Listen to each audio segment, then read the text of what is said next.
Previously on Detroit by Moonlight, our pack of Arooo, members of the Sept of the Concrete Wolf, started by investigating a murderous bane, which then led to the Cult of Fenris, antagonizing the Arooo of Detroit. Things continued to escalate as it was discovered that Pentex, through King Breweries and Distilleries, is up to nefarious deeds in the city, eventually leading to the discovery of a small group of kindred who unknowingly had been aiding King in their goals, before forming an uneasy alliance with the Sept out of mutual interest.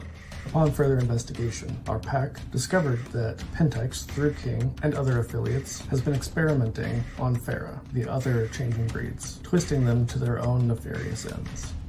After destroying the facility where this was discovered, our pack set out to put an end to this horrible experimentation, only to discover that there were more factors at play than they realized. After connecting with Ratkin in the city and a lone Goral and discovering connections between tentative kindred allies and an elusive mage, our pack now faces threats not only from King and Pentex, but by mages as well as Black Spiral Dancers, the renegade clan of Arooo who serve the worm. Which brings us to today. Hello everyone. We are back to play some Werewolf the Apocalypse.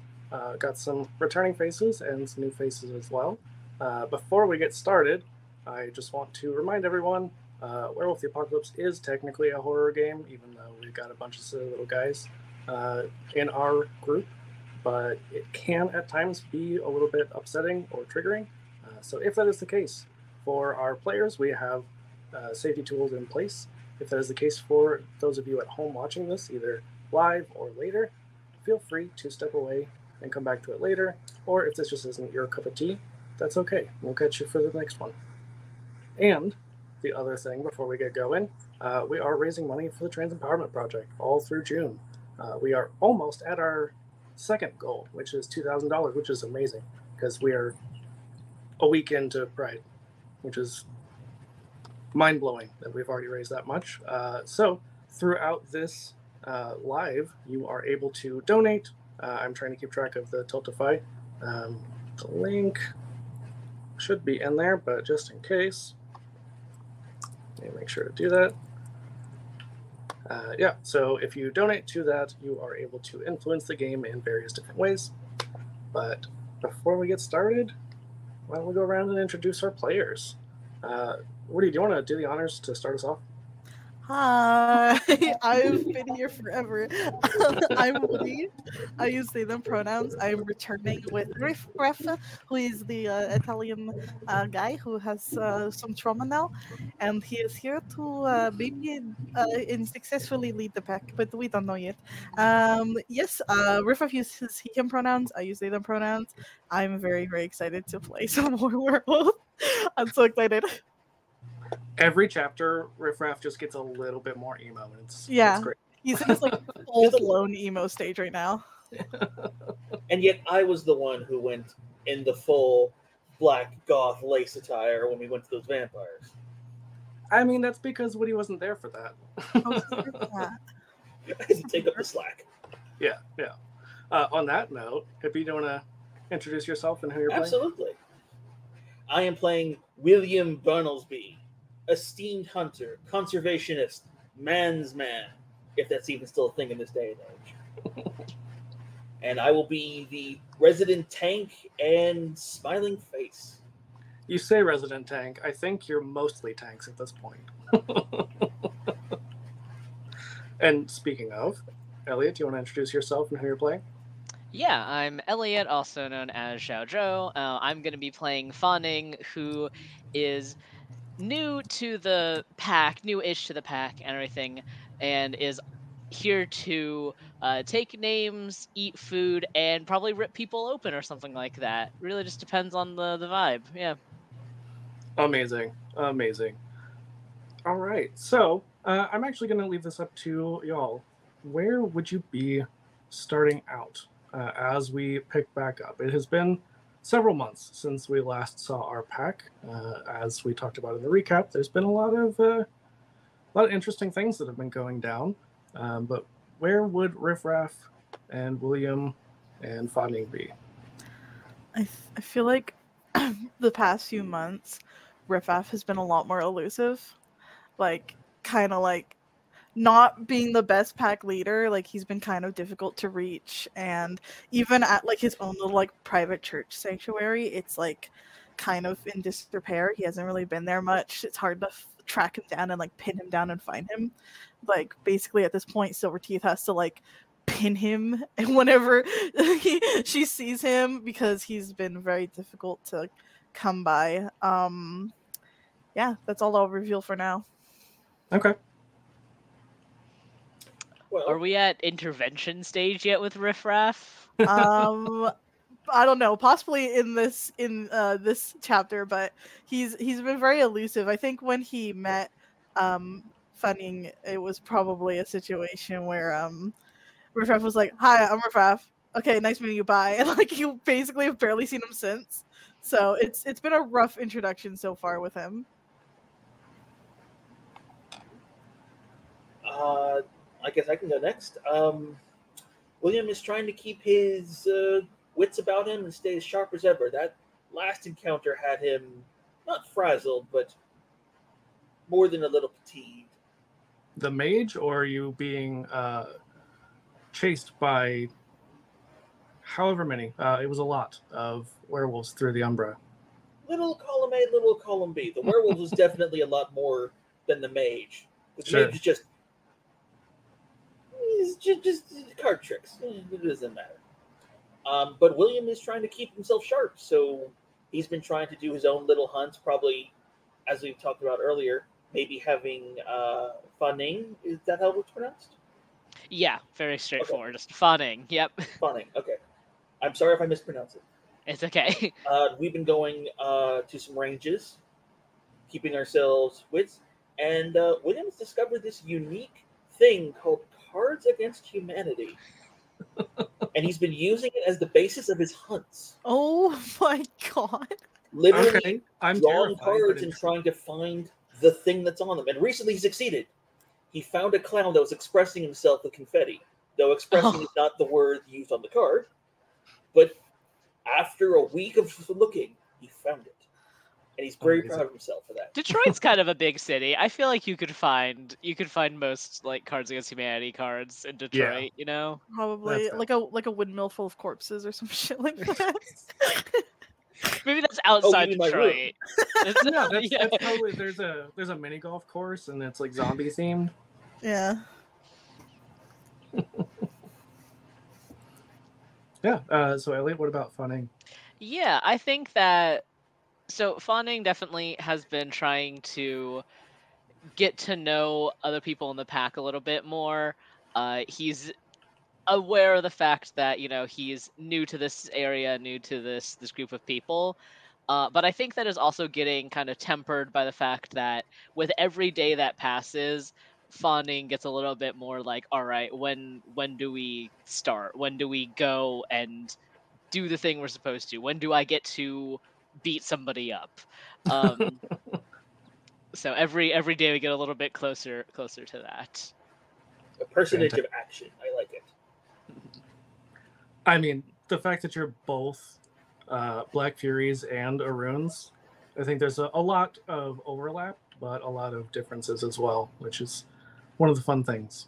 Yeah, so William and Fawning both receive a text message from, you would recognize Bambi, who is Riffraff's roommate, telling you to meet at Ma's place, which, especially William, you would know that that's a bit of a dive bar that the pack tends to frequent.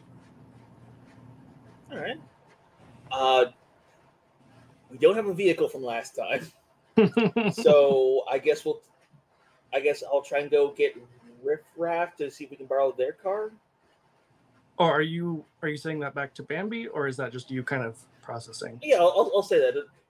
We'll see if we can borrow Riffraff's car. The response you get is, yeah, don't worry about Riffraff. Oh. Very well. Try and get a cab then. Okay. Because I don't think we trust permanent vehicles just yet. Yeah, there were a lot of vehicular mishaps last chapter. Yeah. Yeah, we went full monster truck derby on a couple poor, unsuspecting Ford Toyotas. Blew up an RV. Yeah, They had it coming. it's true. It had us coming in it. You need to rephrase that. I think that's also Cards Against Humanity's card. No, rephrase that. okay. It had us. We were in it. Okay, thank you. Yeah, you know what that works. You were in it. We were in the RV. There we go. And Funding, how would you respond, or what would you do in response to the message? So am I in the same room as William when we get this message? That's up to you. You could be at the range. Yeah, let's say we're in the same room, just simplicity's sake. So I think, yeah, Funning holding the phone like kind of grandpa style, you know, and it just does like a thumbs up emoji. Love it. Yeah, you're able to pretty easily get a cab and make your way to Ma's place. When you do, the scene you see upon entering this bar is it's about as busy as it normally is. Not a ton of people. It's not like a crowded bar because it is a little bit more of a hole-in-the-wall type place.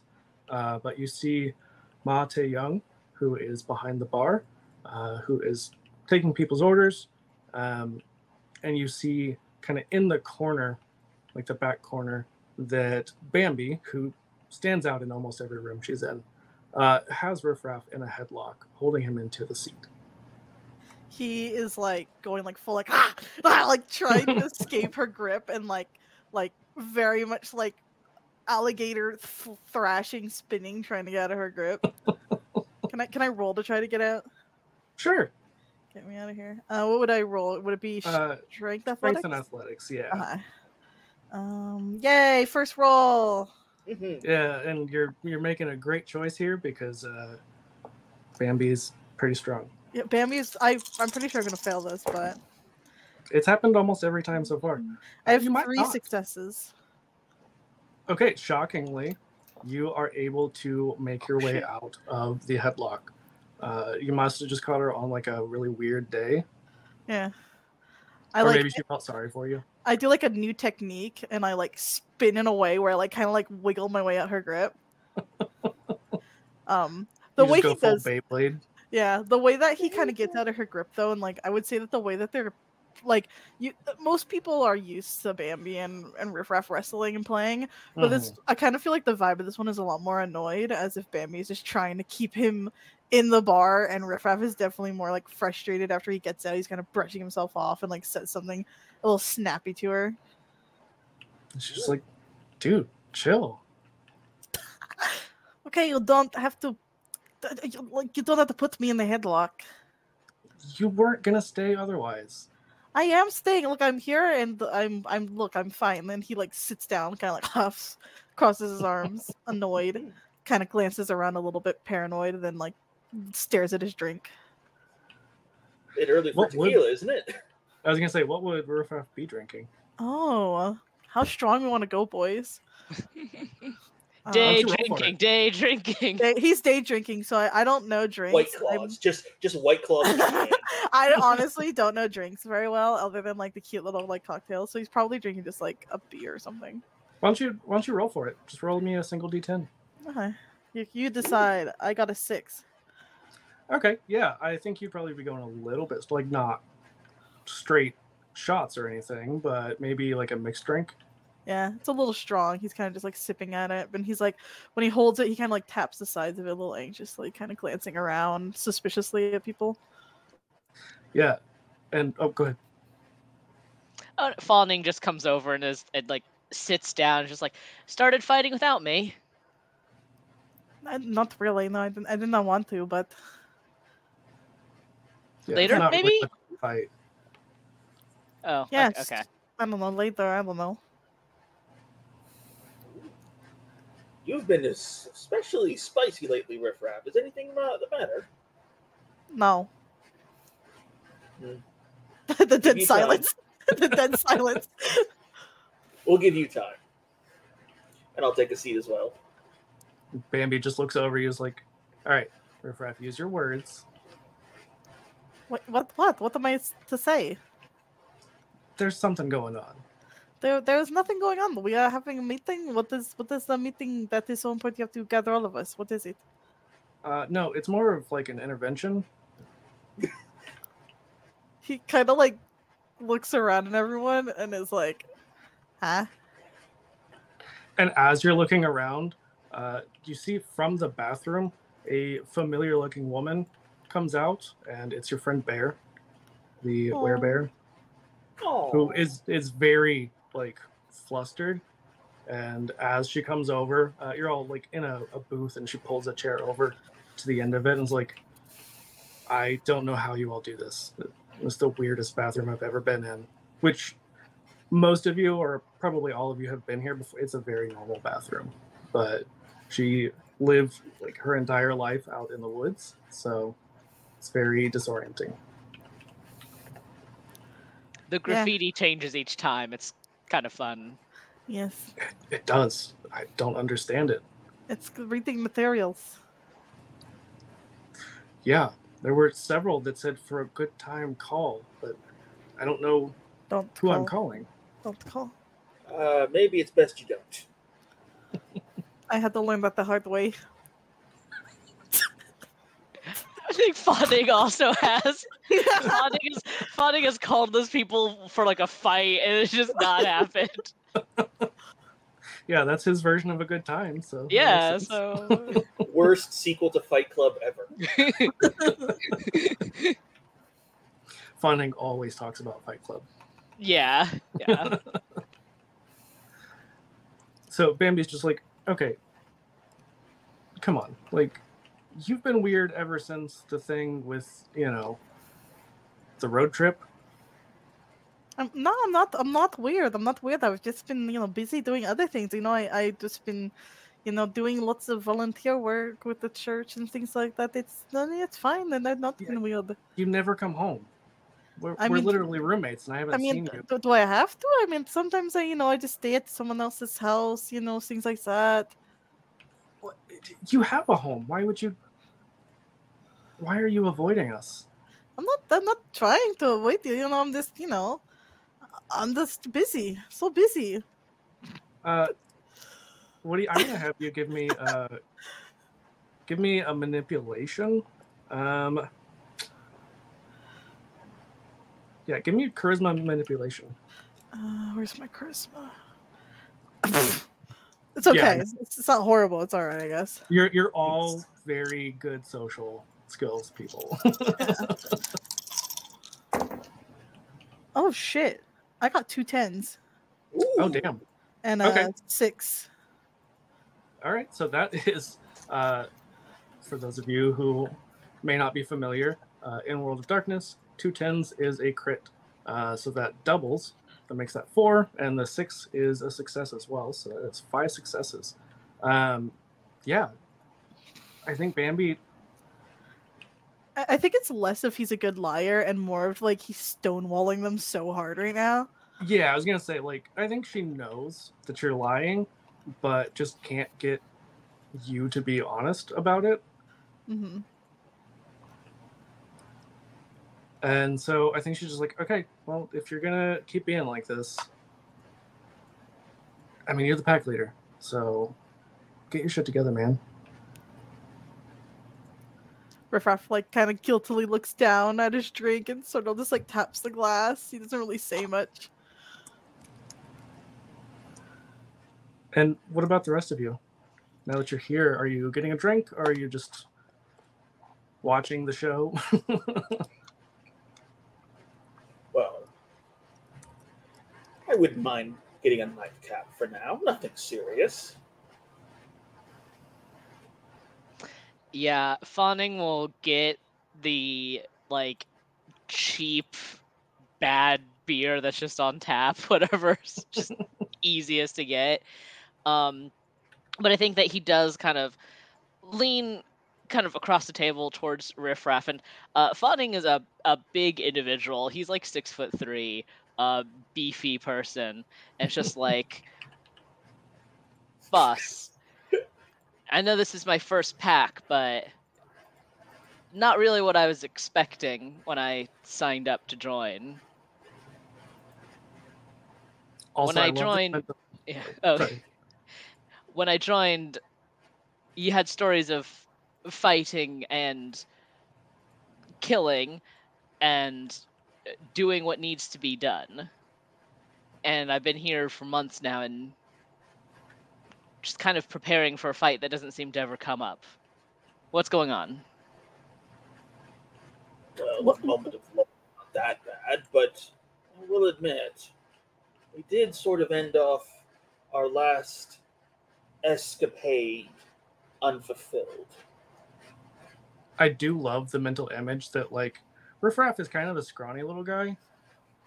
Funning, very large. William, very large. Bambi, very large. Bear, also very large. And so Riffraff is just, like, in this corner with almost no room whatsoever. Yeah, literally. It's that image of the one person on the couch and the four large people behind him. God damn it! It always comes back to Riffraff being a twink. This booth does not have Well, room we're for any not. more people. Always Yeah, comes back not to at all. that. They always come back to that.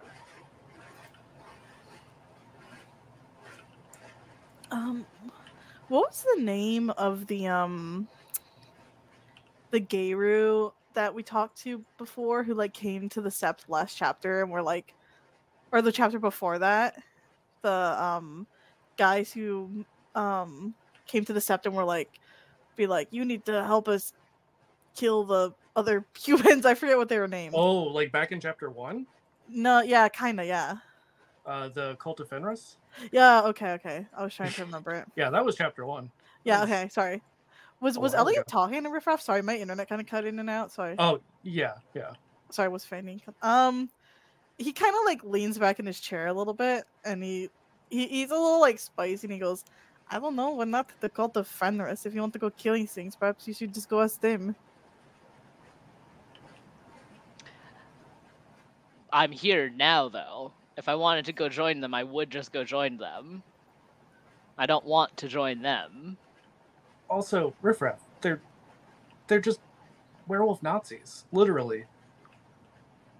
Like, why would any of us want to do that? He just kind of shrugs and he goes, "I don't know. I'm sorry, it's not entertaining enough for you around here. Sometimes that's just how it is. We just wait."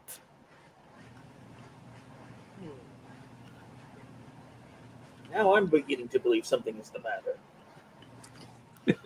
They want Riffraff. God intelligence. Riffraff just like rubs his temples. He's like, "I fucking hate this guy."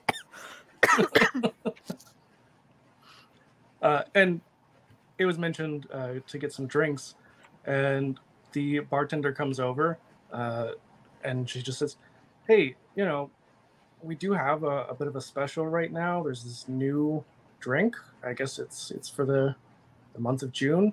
I mean, it's heavily discounted, so if you're looking to save some money, I can definitely hook you up if that's what you want." What is it? A hard spirit? A cheap liquor? No, it's an ale. It's the 10 Tickles. Cheap alcohol. Let's do it. I'll just have a whiskey neat, thank you. Riffraff?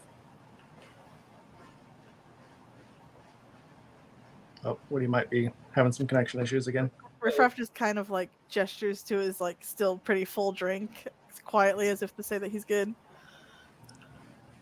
Bambi's like, yeah, too. And she goes back to the bar and brings over a bottle for each of you who ordered one, and then whiskey for William. And How's it taste? It's a very like microbrew kind of ale. Probably a little bit.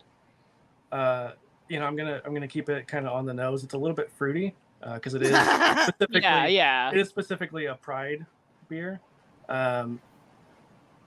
And would Riffraff be taking a drink of it? Probably not. He's probably still kind of nursing the like pint of beer that he had ordered, kind of like slowly drinking it quietly to himself every once in a while. Okay. Yeah, so Fanning and Bambi are both going to need to roll then. I'm going to say we're going to do resolve, and I'm going to say willpower. Or, sorry, wisdom. And wisdom. Yeah. One dot William did not Well, it's okay, because William got a whiskey, so... suspected something with that name. Okay.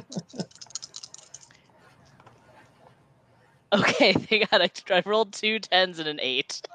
Oh my god. Which is good, because that's what I really needed. I know that was all my dice. Okay. Iron Constitution. Yeah, right? So, Fanning, it tastes strange. Like, you can taste the beer, it was obviously the intent of it. You taste something off about it. You can't quite put your finger on it, but Bambi just chugs this thing and then kind of seems to be acting strangely after that. A little bit more aggressive.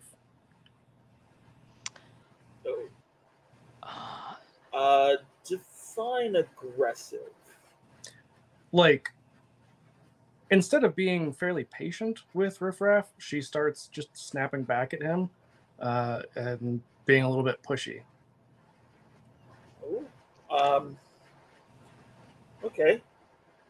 If it's starting to escalate, William will step in, just like, now, we're all in the same pack here. We don't need to push somebody that doesn't want to be pushed. And she just snaps back at William, like, why don't you mind your own business? You invited us here. This is quite literally the business of the night. Yeah, it's an intervention. I don't need an intervention. You're just stepping a boundary that I very clearly said I do not want to talk about. And she's just like, whatever. And she gets up and, like, kind of not quite pushes them over, but, like, pushes past Bear and storms out of the bar. Can I tap William on the shoulder real fast? Absolutely. Like, as it's happening. I think that as soon as I realize that, like, something about this drink is a little off, I do stop drinking it. And I'll tap William on the shoulder and be like, this smell funny to you? And, like, hold up the remnants of the drink. It's probably, like, a little bit over half of it's left, right? Yeah. Like, there's still enough. Yeah. I'll take a quick look over. Actually, can I look for something very specific? What are you looking for? A king logo. So, you don't see a king logo, but are you just, like, looking at it and smelling it, or are you using any kind of supernatural senses? Supernatural senses. I don't really... I just have sense danger, so... That's fair. I know Dog was more of the one who had the enhanced senses, but I can't remember. What about Riffraff? I have penumbral senses and sharpened senses. So the sharpened senses, yeah, that would... I think, like, noticing, like, William sort of start to, like, check on the drink, and, like, Fanning kind of, like, shows in his face as well. He's gonna use his sharpened senses, so he'll spend 1 willpower to take a little sniff. Yeah, it smells very strongly of worm corruption. Aye. And he kind of, like, scrunches his nose a little bit, and he, like, takes the drink and, like, just, like, tosses it over his shoulder, smash. Doesn't give a fuck. In the middle of the bar? Yeah. What was it? Bar fight start. It smells like the worm. Oh, we should go check on the Bambi. Yes, we should. And he kind of, like... Up, chair scraping, you know? Yeah. He kind of, like, kind of just, like, slips past Fanning and William and Bear and just goes after Bambi. I'll definitely go at a full clip, because I remember worm corruption is very bad in booze. Like, we help vampires avoid that. We haven't really done much to help this deck, now that I think about it. Vampires avoid, like, any kind of human food and drink, but Mhm. but yeah, they definitely were not the ones that you encountered were not a fan of their clientele and the people they were feeding on being corrupted. Mm. So, yeah, you see that as you all make your way outside, Bambi has not made it very far before she has picked a fight with someone, like just a random person on the street. Yo, I always back up my girls. I was gonna say, yeah. Like, I jump in there. Wait, oh, This is probably the most innocent dude in the world. We're about to Yeah. beat the shit out of this man. can I sum up this poor fool that she's picking a fight with? Like, did she pick a fight with a biker, or did she pick a fight with, John Smith from the local insurance company, 75 years of age? This is just like a very plain looking individual. They don't really seem like they're particularly strong or like they want to be there. It sort of just seems like she's beating the shit out of a random person. Okay. I think Fawning is about to still step in. You know the JoJo meme? No, the JoJo meme. Like 3 people kicking the person on the ground. That's about what's happening. It's just it's that scene from Office Space where they're all kicking the shit out of the printer. I think Riffraff will kind of point to Feining and William and be like, "Can you grab Bambi, please?" Yes, absolutely. And I'll go to restrain them. It's like, all right, you had a little too much to drink tonight, and I'm just gonna pick them back, pretend like nothing's gonna happen, because you pick a random fight somewhere, people might start noticing. Yeah. Oh yeah. I mean, there's definitely a number of people who are looking at you. It's not the middle of the day. I mean, it's probably early evening, so it's starting to get dark, but there are enough people who seem to be watching that you think there's a pretty good chance someone might call the cops. Yeah, I'll stop. I'll try to grab Bambi. It's like, okay, that's enough now. Yeah, and being told by pack leader is Fawning wants to get involved, and I think instead of just gonna shout at the crowd, everyone's like, "What are you looking at?" Amazing. Yeah, give me a charisma intimidation roll, please. Okay, I need more d10s. Hold on. So, okay. Charisma. Yeah, World of Darkness is so many d10s sometimes. Okay, neither of my charisma worked out, but intimidation. That's an 8 and a 7, so 2 successes. Yep, absolutely. Yeah, so I think, especially with your size, even with 2 successes, I mean, these are just normal everyday people, so they are all just going to run screaming. Nobody wants to be around for this. Give Bambi just a pat on the back, good job. As there's just I don't know what he did to deserve it, but good job. Yeah. And I'm just pulling Bambi off of this poor soul. Yeah, this individual is definitely unconscious. Oh, okay. This is actually kind of bad. I cannot offer any medical advice, but how's Bambi looking after I pulled them off? Pissed. And yeah, whenever you mentioned had a little bit too much to drink, she's just like, I had 1 beer.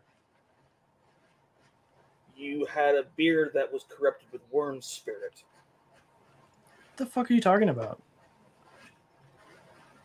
Well, our pack leader finally decided to do something and checked it out. It's corrupted with worm spirit, much like King's products. That's ridiculous. I tasted it too. Mine had the same poison. Yeah, and I smelt it, so yes, it is not bullshit. It's what is happening. Whatever. You're making this up to try and she's trying to fight out of your hold this whole time. Just big old bear hug.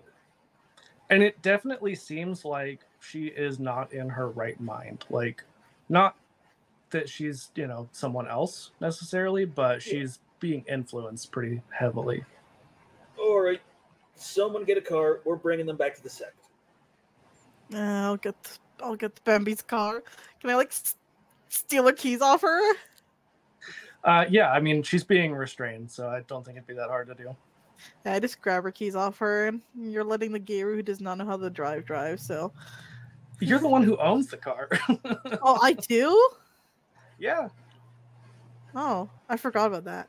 Okay, yeah, I wasn't hell yeah. restraining them. I could drive.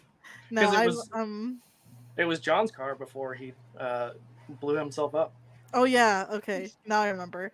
Yeah, he'll go and he'll like get the car and like pull it over. And the guy before we like just drive away. The guy who got beaten up by Bambi, can I like just double check to see he's alive? Yeah. He's definitely alive, definitely breathing. Yeah. Can I like kind of just drag him over and like lean him against the wall of the bar so that he's more visible? More visible to the bar or to the people? I guess to to the people. I don't know. Just so he's not laying in the street or like on the middle of the sidewalk, you know. I mean, he's definitely setting up, but definitely still unconscious. I grabbed like an empty beer bottle and put it in his hand. Amazing. This man, he's been clearly beaten up. Beer bottles. I mean, you know, sometimes you pick a fight with the beer bottles. Yeah. They don't work as easy as you think they do. Yeah, it's true. Yeah, so you set him up, feeling somewhat confident that maybe someone will take care of him. Mm-hmm. Hopefully. And then you're taking Bambi where? Honestly, I'll he'll kind of like as we're driving and he's kind of like quiet. He'll just go, "Okay, do you want to go to the snap, or do you want me to just take her home and make her sleep?" Oh, you were cutting out a little bit there. Should I just take us to the ship, or do you want me to take her home and get her to sleep? Let's take him back to the sect and see if maybe someone there can give them a once over. Okay, and I am also afraid to leave them alone right now. Yeah. He'll start driving towards the sept of the concrete wolf. Absolutely. And I assume everyone's going along with? Yes. So Riffraff makes his way to the sept, which is located inside of the old abandoned Packard plant. And so we've kind of established that there's ways for you to essentially get into it. I would imagine, Riffraff, you'd probably have to park a couple blocks away and then go in through the sewers, which is kind of your standard. But yeah, I think you're able to, with a lot of struggle, get Bambi inside. Mm-hmm. It's Fawning and William basically just like trading off like who's carrying each one of us one shoulder. Yeah.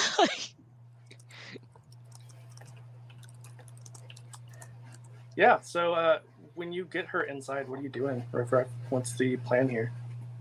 He'll probably go and try to find Silverteeth, honestly. He's like, "Mom, help me." She's like, what? Is Bambi still, like, aggressive? She's starting to calm down a little bit, but definitely a little bit aggressive, like out of her normal nature aggressive. All right. Well, while they're still not of their right mind, can we like get? Is there a local shaman? Someone who specializes, like, someone who would specialize in like understanding worm corruption? Oh, 100% Silverteeth. Which, Elliot, for your information, Silverteeth is the leader of the overall sept, which is like the big group of Geiru that you belong to. And yeah, she is a Theurge, so she is like more on the spiritual side, more on the like knowledge of the Umbra, that sort of thing. Then yeah, we'll get a hold of them and quickly say that we believe Bambi may have drunken worm spirit, corrupted worm spirit. Ironically, in a cheap spirit. Well, sounds like more of King's bullshit. Yes. And yet the bottle did not have King's markings on it. I mean, you know, there are these like umbrella companies that own smaller, kind of like Pentex, owns King. King owns Too other complicated. companies. Too many steps. Too many steps.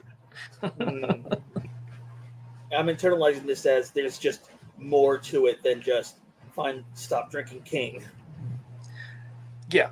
Because I mean, King also owns AquaClear, which there to allegedly clean the waters, but that's definitely not what they're doing. This is troubling. This is a new, quote, brew that the bar was serving. A bar that we frequent. Could this be a directed attack? I mean, it could more so just be like a message, a threat, and tell us that they are working on something and that it is something that we have not been paying attention to, I guess. So we have to stop them. I mean, King has been doing this kind of thing for a while, so I don't think it's fair to say it's an attack on you or us in particular. I think it is just their newest way of corrupting anyone they can. I mean, that's what they do. That's what Pentex is here for, is to bring the worm corruption to this world and to destroy Gaia. I wish there was a source we could go after. Not an intelligence source. I mean, like, this is where they're getting their corrupted worm spirit, and we could do something, but we can't just attack every plant of theirs they have. Why not? They'll probably build them faster than we can destroy them. But it would be fun to destroy them in the meantime. Oh, absolutely. Also, you're pretty sure, because you saw in the lab where the wereshark was experimented on, that there were other Farah that were not successful experiments. So it's pretty safe to bet that they have probably learned a lot from that experiment and may have other Farah that they have done similar things to. So it's entirely possible that they have their own, at least small-ish army of changing breed that would be used against you. I mean, they shouldn't have those anyway. All the more reason to be rid of them. But this is an uphill battle. And it's not as if we can go after King himself. Herself? So you would know. It was definitely something that came up, I guess 2 chapters ago, that technically it is headed by Jeremy King III, but he is at this point very, very old and not actually active in the company at all. It's his much younger wife, Janelle King, who is the person who's running the day-to-day stuff. Mm-hmm. You have to also understand that there are just regular human employees at many of these facilities as well. If we just go in and start killing people in a facility, it was not guaranteed to do anything but create mass casualties. If we want to hit Pentex, we would have to be more clever about it. We would have to find a way to disrupt their distribution rather than going directly and killing people. But first we have to figure out how they are managing to curse this with swarm influence. Well, can we do anything for Bambi? I'm not clever, I don't make plans, but Bambi seems to still need our help. Yeah, don't worry. We'll take care of her. We'll get everything taken care of. And at this low of exposure to the worm, the effects aren't permanent. They were very quick. Sounds like they've advanced their technologies then. Normally it takes repeated exposure to low levels of worm spirit before anything overt starts to show. Yeah, which is concerning because it means that they are perhaps starting to try to perfect something that works immediately, if they have not already done so already. And if I remember the barkeep, this was a cheaper alternative. Cheaper usually means easier to purchase. More Mhm. popular.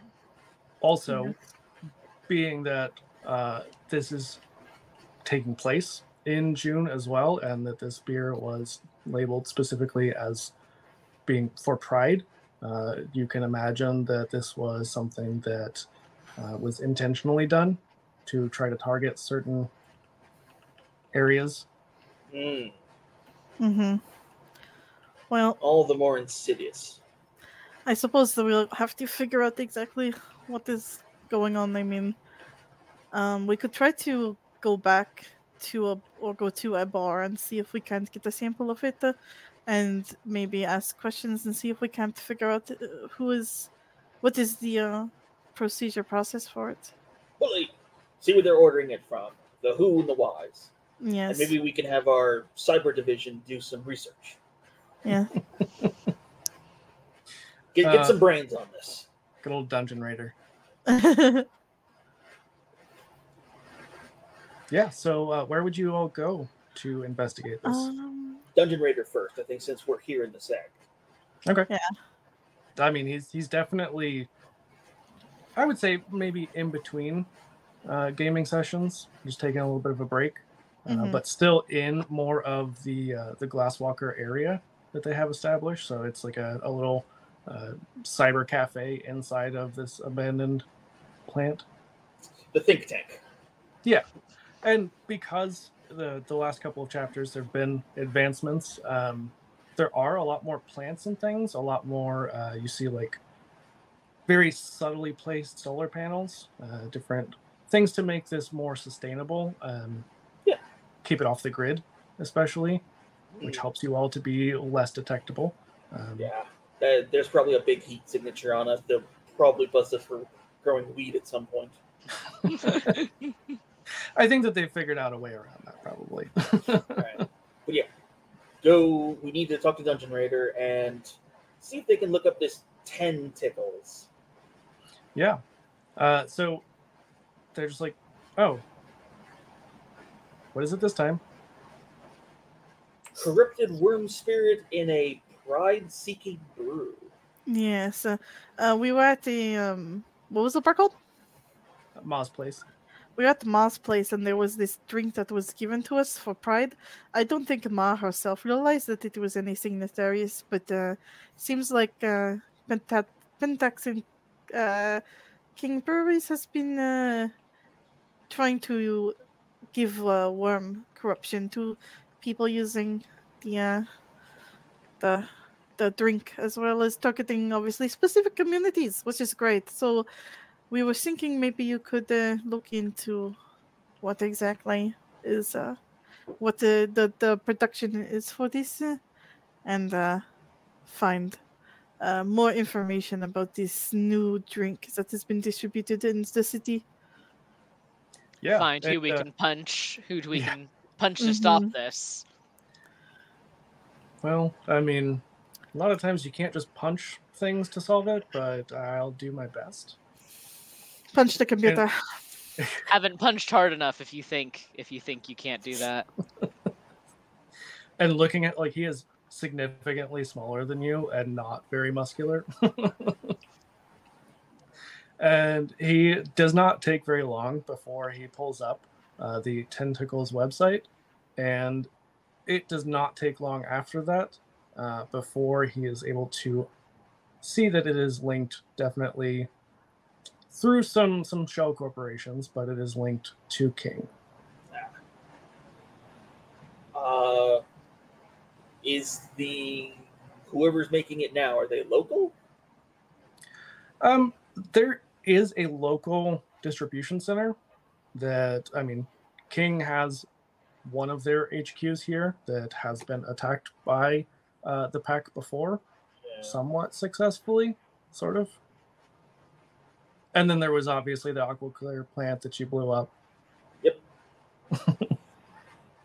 Subtlety go down, but success went up. But you can imagine, because they briefly had proof of Geru infiltrating, because they had seen as Riffraff and some of the other members of the pack had shape changed inside of their offices after hours, and that they also had footage of them crossing over into the Umbra, which on camera it just looks like they just kind of fade out. But those are not normal things that happen. And so King may have already known about the existence of Geru, but they are a lot more aware of there being a direct threat to them from you all. So you can guess, with their power and influence and connection to Pentex, that they have significantly upped their security. Yeah. We're not going to fall for the same siege twice. Hopefully. Well, we will not be able to do like a direct attack on them, but what we can do is we can maybe go talk to and do a look around to the bars around the area of the city and see how many of them are actually selling this drink, and maybe spread out and get some scattered information about where some of these bars might be actually getting the drinks from. I mean, I don't think that you have to go canvass the bars to find out where it's from. Like, there's definitely a distribution center here. Yeah. And is that the distribution center we've attacked already, or? You haven't attacked the distribution center. It was the Aqua Clear plant that you had attacked, but it is not the same as the HQ that was broken into. So it is a new building. It's just like, okay, it's a new building. I have an idea. We should canvass that building and see if they're producing the worm spirit there, or if they're importing it. Find the source of the actual poison. If they're producing it there, that's our target. If they're not, then they have to bring it in somehow, and then that's our target.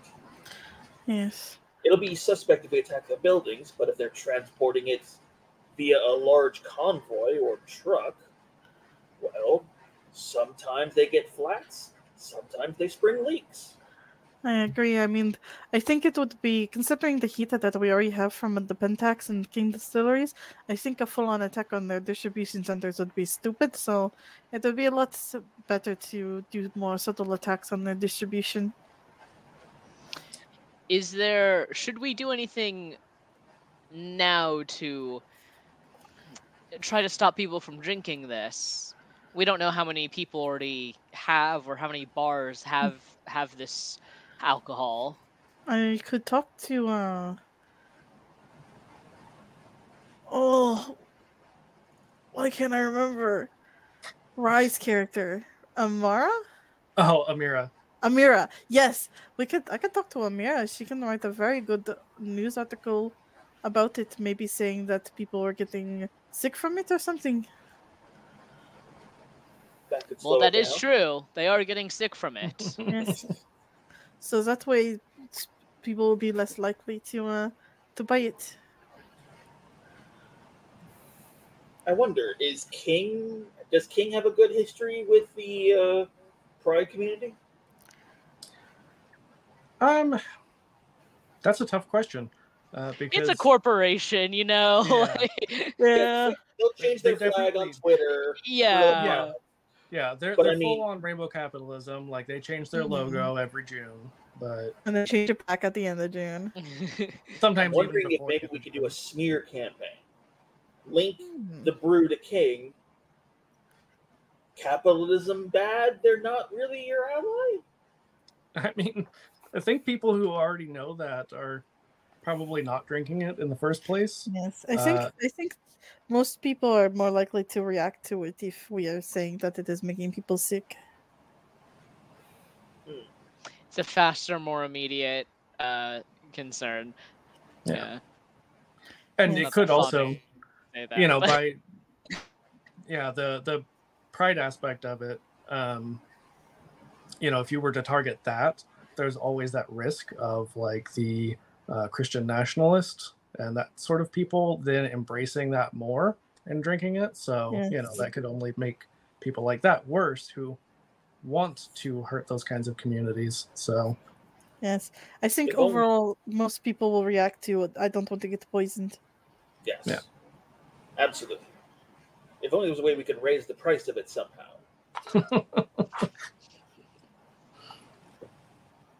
I think Dungeon Raider would chime in and just be like, yeah, maybe them getting sick would make more sense, because it doesn't matter if it's cheap. If people think that it's going to hurt them more than alcohol already does, then I think that's going to be more effective. Mm-hmm. Alcohol doesn't hurt you. It's nice. Yeah, you know, no cirrhosis of the liver or anything. I don't know what that means. It's fine. It's fine. Actually, could I use my level of fame and try to boost up the poisoning aspects of it? Yeah, I would like to know how you plan to do that, but I'm intrigued. See, part of me is smart, but then William is dumb. So I'm trying to balance those two out. Right. My thought process is have William get a whole bunch of it and like start a party with it, and then be the first one to drink, and then just make himself violently ill. Like someone slip him some Ipecac or something. And just completely tarnish his own reputation, but make this beer seem suspect as all hell. See, I was thinking kind of the opposite, and it is your choice at the end of the day.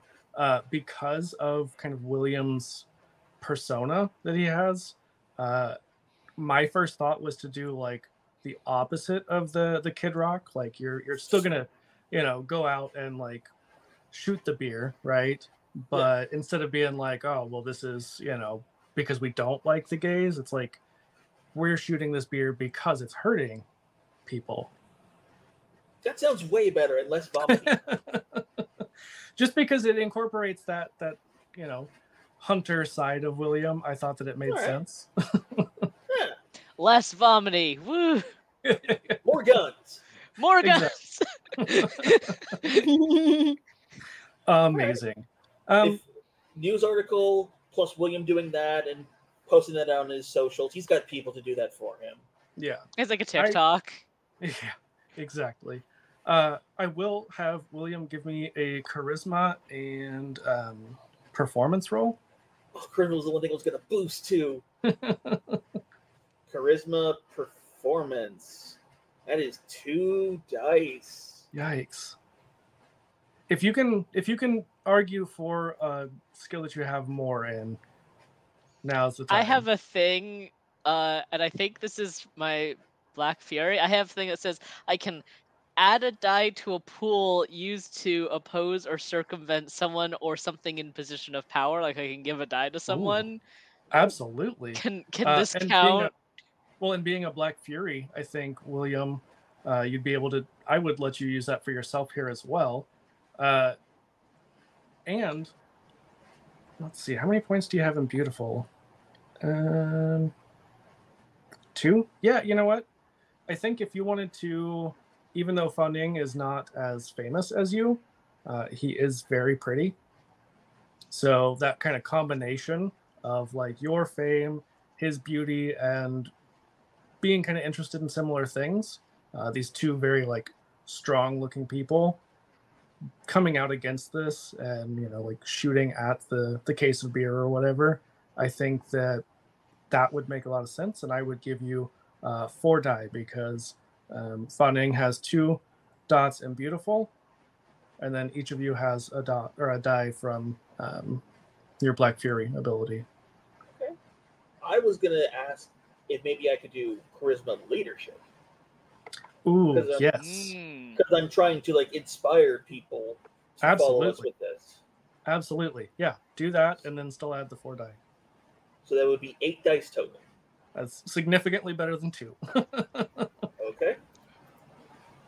Let's see. This is an example of pretty privilege, everyone. Fan Ning is just so hot.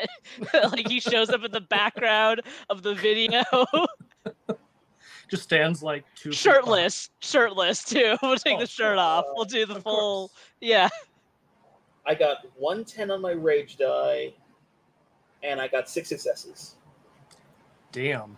Okay. Is the 6 successes in addition to the 10?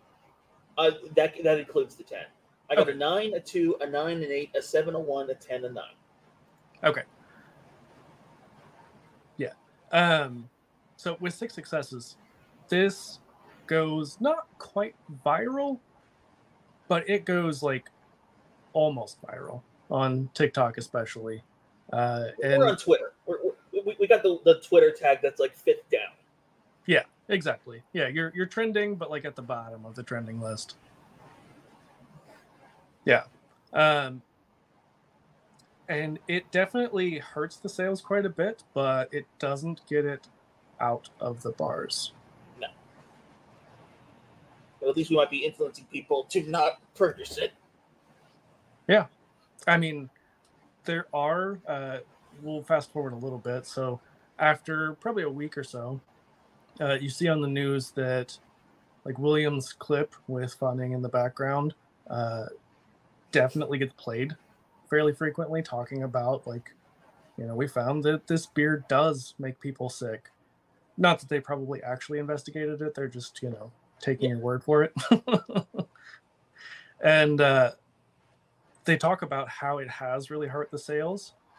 But you also know that King and Pentex have enough money and power that they will just divert to something else. It's the fact that it's cheap. It's like people will always buy cheap beer. Yeah. But you have definitely at least slowed that down. I think in the meantime, during that week, we'd probably continue our investigation into seeing where the distribution for the drinks have come from, as well as I think it's we could also split the research as well into trying to figure out how they could have put worm corruption into the drinks. You know, I think that you know, a lot of breweries have the option to tour them. Mm-hmm. So I think that if that's something that you would be interested in, that's an option. But they know our faces. Yeah. I could go in there. Yeah. Funding could.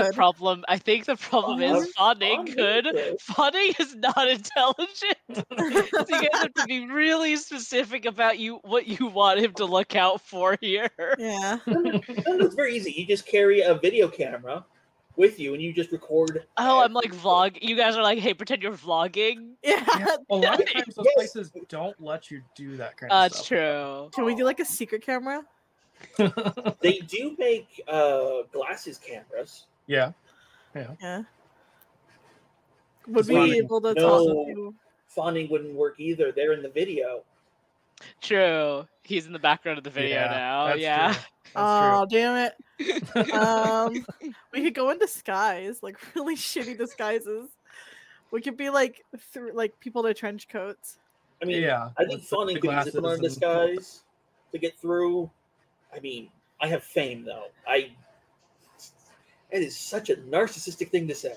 I'm famous. Like, I'm famous. I'm never subtle. Even when I'm in disguise, I'm not subtle. Can Riffraff go out with Funding? What? Can I send my companion in?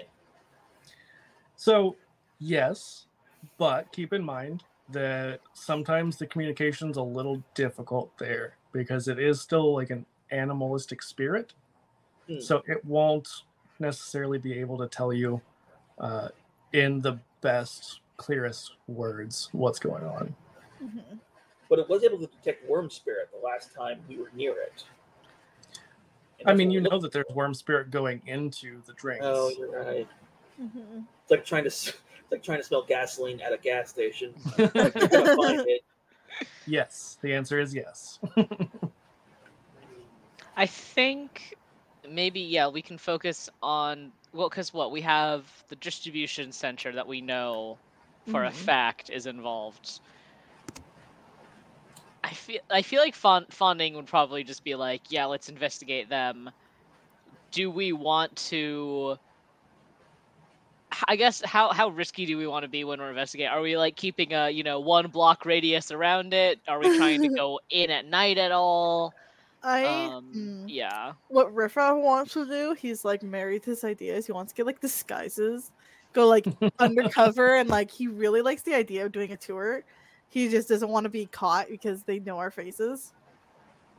And if Riffraff's excited about this, William will try to double down on it then, because this is Riffraff being positive, and we need our leader back. So I will mention one other thing before we send Fawning in with Riffraff, though.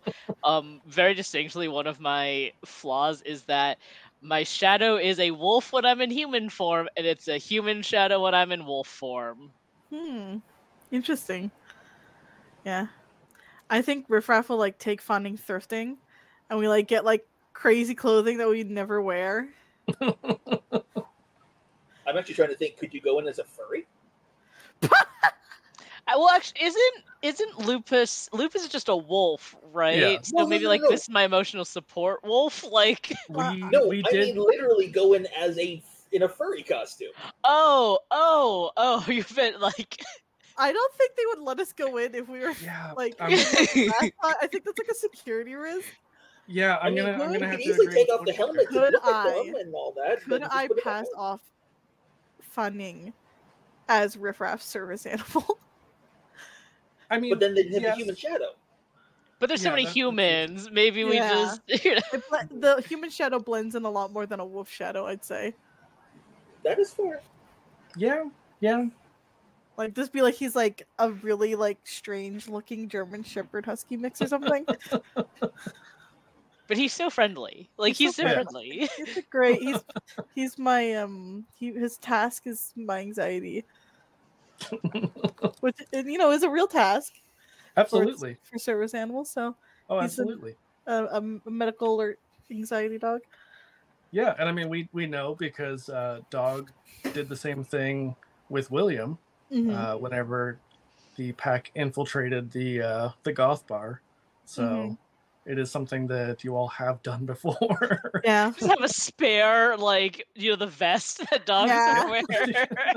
Dog has one of those vests. We get like the forage papers and everything. Yeah. Don't do this at home, people. Do not do this in real life. This is not good. This is all fiction. It's only okay because it's Pentex, and Pentex is evil. Yeah. Fuck capitalism. We're not like the Karens that bring their like little dogs and are like, this is my dog for my service animal, and it's very clearly not. We're doing this to take down the bad guys, and Fanning is a very well behaved service animal. Yeah. I think Riffraff, he's gonna I'm gonna roll a dice. On odd number, he dresses up as an old man. On even number, he tries to dress up as like a really hip young person. These are amazing. It's odd. He's dressing up as an old man. Please tell me what old man Riffraff looks like, especially because he's got multiple piercings. He takes out his piercings, and he probably like gets like he, depending on how long we take to set this up, he either lets his facial hair grow out or he gets like a fake beard and like a fake wig and like puts a hat on the wig so it looks less fake. And then he wears like really shabby clothing that's like kind of like layered to kind of make him look more like weird. And then he kind of looks like a really, really old Italian guy that goes to church on Sunday. Brown suit, smells like cotton balls, hunched walking, like sort of that sort of vibe. Yeah. Let's see. What do I want to have you roll for this? It's like, what do you even roll for that? Yeah. I'm going to say it's going to be manipulation because you're lying. You're just not lying verbally. Yeah. I don't know. What skill do you think would make sense for Riffraff? Maybe composure? To, like, keep composed with his act, I guess? Yeah, I'll allow it. Yeah, let's do manipulation and composure. Yeah, that's the only one. To not break out into laughter. Yeah. To not, like, break out of character and to, like, keep his composure. Yeah. Oh, shit. That went flying across the room. Okay, 1, 2, 3 successes. Okay. Yeah. I think you're able to maintain the character decently well. It's maybe not the most convincing in the world if someone were to really, really be paying attention, but as long as you're not drawing a lot of attention to yourself. Yeah, he he keeps it very, very yeah. subtle. So Yeah. some emotional support dogs, they actually will get between like their, person and like strangers. So I think Fawning can do that, is like just keeping people away. So if they try to like look too close at Riff Raff, suddenly they have this very large canine like pushing them back. Absolutely. I love that. Yeah. So once you're inside, what are you looking for specifically? I think he's definitely looking for signs of like smells and sights and signs of the worm corruption. So And I'm gonna tell you now. It's just like if he was saying, it's like smelling gas at a gas station. Okay. Yeah, it's very. Everywhere. Yeah. And I guess another thing that he's gonna be keeping an eye out for is I'll have to run this by Fanning, but he maybe like before they go in, he's gonna kind of be like, do you think it would be a good idea to go into like the Umbra inside of the center?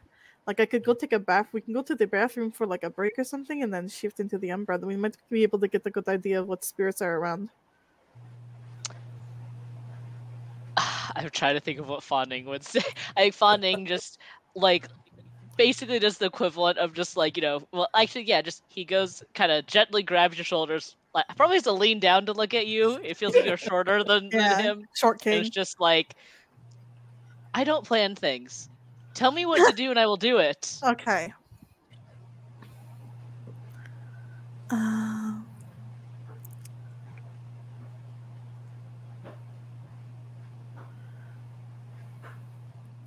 Ooh, one thing I could do instead is I could use penumbral senses. You could. Less risky for sure. Yeah. You know what? He'll kind of think about it and he'll be like, okay, I have something else I can do that is a little bit less risky than getting lost in the Umbra. So we'll see how this goes. And I guess I'll use penumbral senses. I have to. So the Garou senses become attuned to both the physical realm and the Umbra at once, enabling them to perceive both worlds simultaneously without penalty. A spider pattern grants this gift. So I have to test my intelligence and wisdom against the difficulty of the local gauntlet. If successful, I can perceive and interact with the denizens of both aspects of the existence without penalty at the storyteller's discretion. Although this ability doesn't make them visible to the physical entities, if used from the Umbra, it does alert some spirits of their presence if used in the physical world. What is your die pool for that? How many dice do you have? Intelligence and wisdom. 2, 4. Okay. It's going to be pretty unlikely that you're going to be able to get a lot of information because the Umbra is a little bit more difficult here. But it doesn't hurt to try. I'm just like running out of willpower, so I'm like, do I want to do this?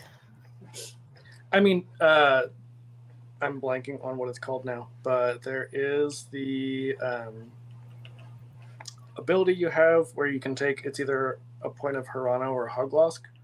1 second. We haven't really used it a lot, so I don't remember. Let me look it up. Take your time. Well, I mean, I don't want, while we're on stream, to have me sit here and be staring at my computer. The least we'll read you the whole book right here. Yeah. It's a short book. It's okay. Yeah. 300 and something pages. Yeah. Short book. Let's see. Flashing back, actually, while you research that, so Riff Raff, before we do this, Fawning would ask you, obviously before he turns into the wolf form, is like, so when can I bite people? I think we should have like a code phrase, something like that. like need if my I medicine. say something, then you will. That means that you have to start attacking people. I think it will be something like, give me a second. I just need to take my medication. So you have to say the whole sentence before I attack someone. Yes.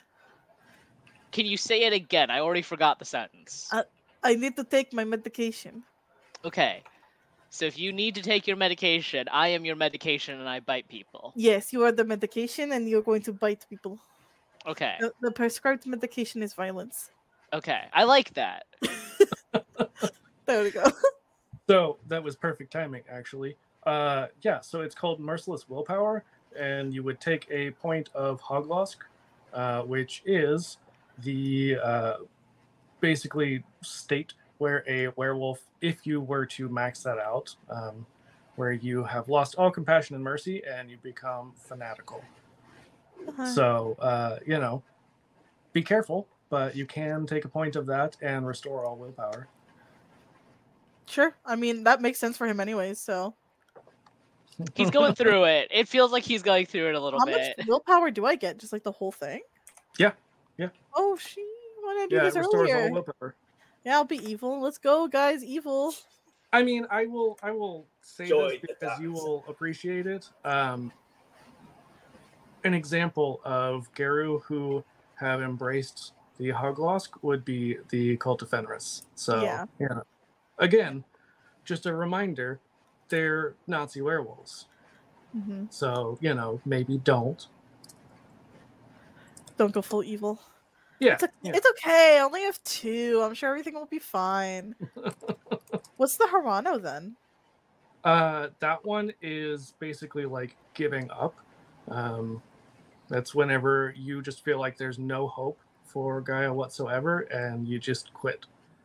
Either way, according to the rules, if you max out on either one of those, you become an NPC. You are no longer a PC. You have to make a new character.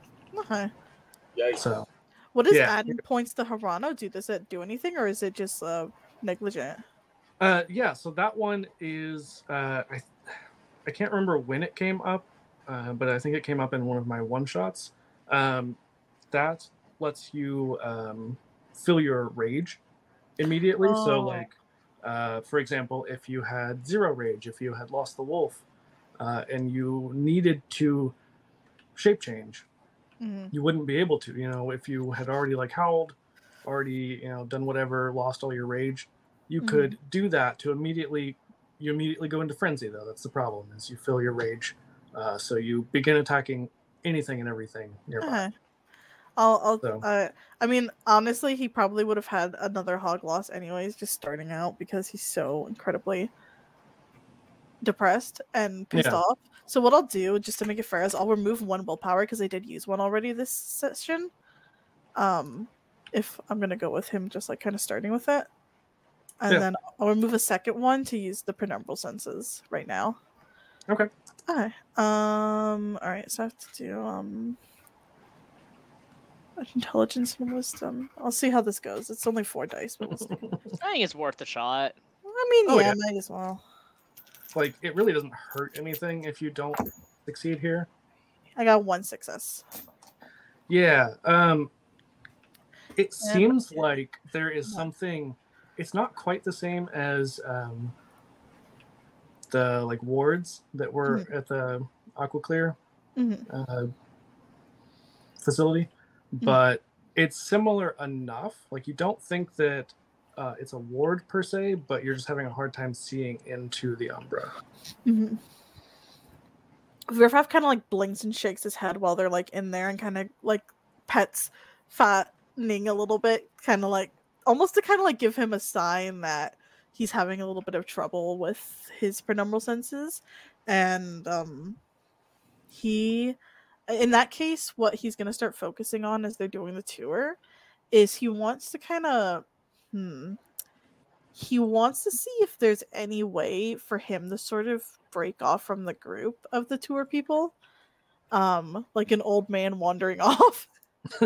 Like, do the like, I'm tired, I have to sit down, and then just let the group go ahead, Yeah. Like, yeah. Or, I'm old, I need to go to the bathroom, so I'm just And gonna then like, wander off. yeah. Yeah, he's basically gonna like be like, I have to use the washroom, and he like kind of starts wandering off. They're like, oh yeah, it's down the hall, and he's like, fuck yeah. He starts like like rummaging on doorknobs and seeing like employees only if he can get into places. Yeah, it does not take long because this is, I mean, you would be going during the day in order to get on the tour and stuff. This is not like a not busy place. There's a lot of people milling about. So almost immediately, an employee is just like, "Excuse me, sir, you seem to be lost. Can I help you?" Hey, where's the washroom? Yeah, it's actually back that way. Oh, thank you so much. And he'll start kind of like wandering back in a certain in the direction they pointed. Yeah, they definitely follow you. Like they're staying with you the whole time to make sure you get there. Damn it. Yeah, once we get to the washroom though, I'll like bring me and Elliot into like the accessibility You stall. taking Elliot, not funny. Sorry. I pull Elliot into the game. I bring Fei Ning with me like into the like the accessibility stall, and he'll be like kind of like making sure no one's listening in. And then he'll go, okay, so looking into the Umbra did not very much work because it's very difficult. We could try to go into the Umbra here, but I'm not sure if it'll be successful, and it might be a little bit dangerous. But I'm trying to think if it would be a good idea. So, just to confirm, my understanding is I can understand riffraff. I just obviously can't speak any like human language. Yep. Okay. Yeah, while you're in lupus form. So you I could think shift, yeah. like I would imagine they're going to have like a family bathroom. Yeah. Yeah, we're the accessibility stall. It's fine. Yeah. But I don't think Fawning would. I don't think Fawning thinks about shifting at all right now. That is. So I think that to kind of riffraff like says all this, and then you kind of have a moment. Fawning just kind of looks at you, and then is like, "Roof." Tail is kind of wagging like casually, like not super excited, but just like a wiggle. I love him so much. Okay, he's like unlocking like the joy of Riffraff. And Riffraff's like, fuck, I want to be a lupus right now. Fuck. Dog is seeing the dog park pass by the car. It's like, okay, so do I need a specific right to shift into the Umbra, or do I have to? Yeah, the right of shadow passage. Do you have that? I don't. Oh no, that means none of you has it. Yeah, I don't have it. Shit. Oh man. Can I mean, so yeah. We can talk about this after the session as well, but because none of us have it, would you allow me to give up one of my rights and switch it instead? Yeah, I would say that I would allow that because yeah, I mean, it's something that you'll probably want. Yeah. The other option would be, I don't know which NPC off the top of my head, but we can, not in this very second, but we can definitely establish an NPC who is going to tag along for that purpose. So I'll leave that for now, I'll just like leave it because we're like in the middle of the scene, but we can definitely talk later and see what goes on. But I think Riffraff kind of realizing that Amara isn't here and freaking everyone who helps us shift into the Umbra is not here. He kind of pauses for a second and goes like, shit, we are like the worst Garu pack ever. We're so bad at this. As a side note too, while we're doing the tour and throughout all of this, so I know, Fawning only has normal wolf senses, but wolf senses are also still better than human senses. Would there? Yeah, I'm trying to even think because like we already know that the the poison is in here. So I'm like, what else? What other information are we trying to look for on like a meta level here? I think that Riffraff is looking for he's gonna like pay close attention to how when they talk about like distribution and like for example if they're like we get our like beer like we get the special ingredients from like this place like we get our if for like wine for example if they're like Yeah. well wine grapes come from like Seattle or something like that's what he's kind of Yeah. looking for with the specifically like if they do like a highlight of like oh this is our new pride drink and this is how we make it he's Okay. gonna pay really close attention to that. So Okay. they Yeah. definitely do.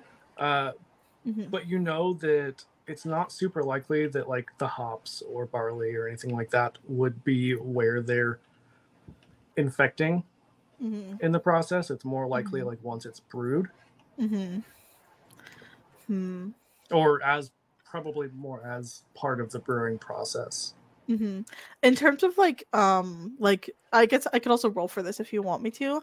In terms of like general knowledge of how corruption is put into things, would I know if it's done by like magic mages, if it's done through the Umbra, if it's done through other ways? I would say that's not something you're likely to know because Okay. that's not something that good people do. Okay. I mean, there are some stories that maybe Amira might have heard and might have even shared with you about like essentially I can't remember what they call them now for the wild spirits, but like for worm spirits, they become a bane whenever they like possess a person. It can happen for weaver spirits or wild spirits. It's a lot less common though, and there's not a lot of people who would tell you about that either. Yeah.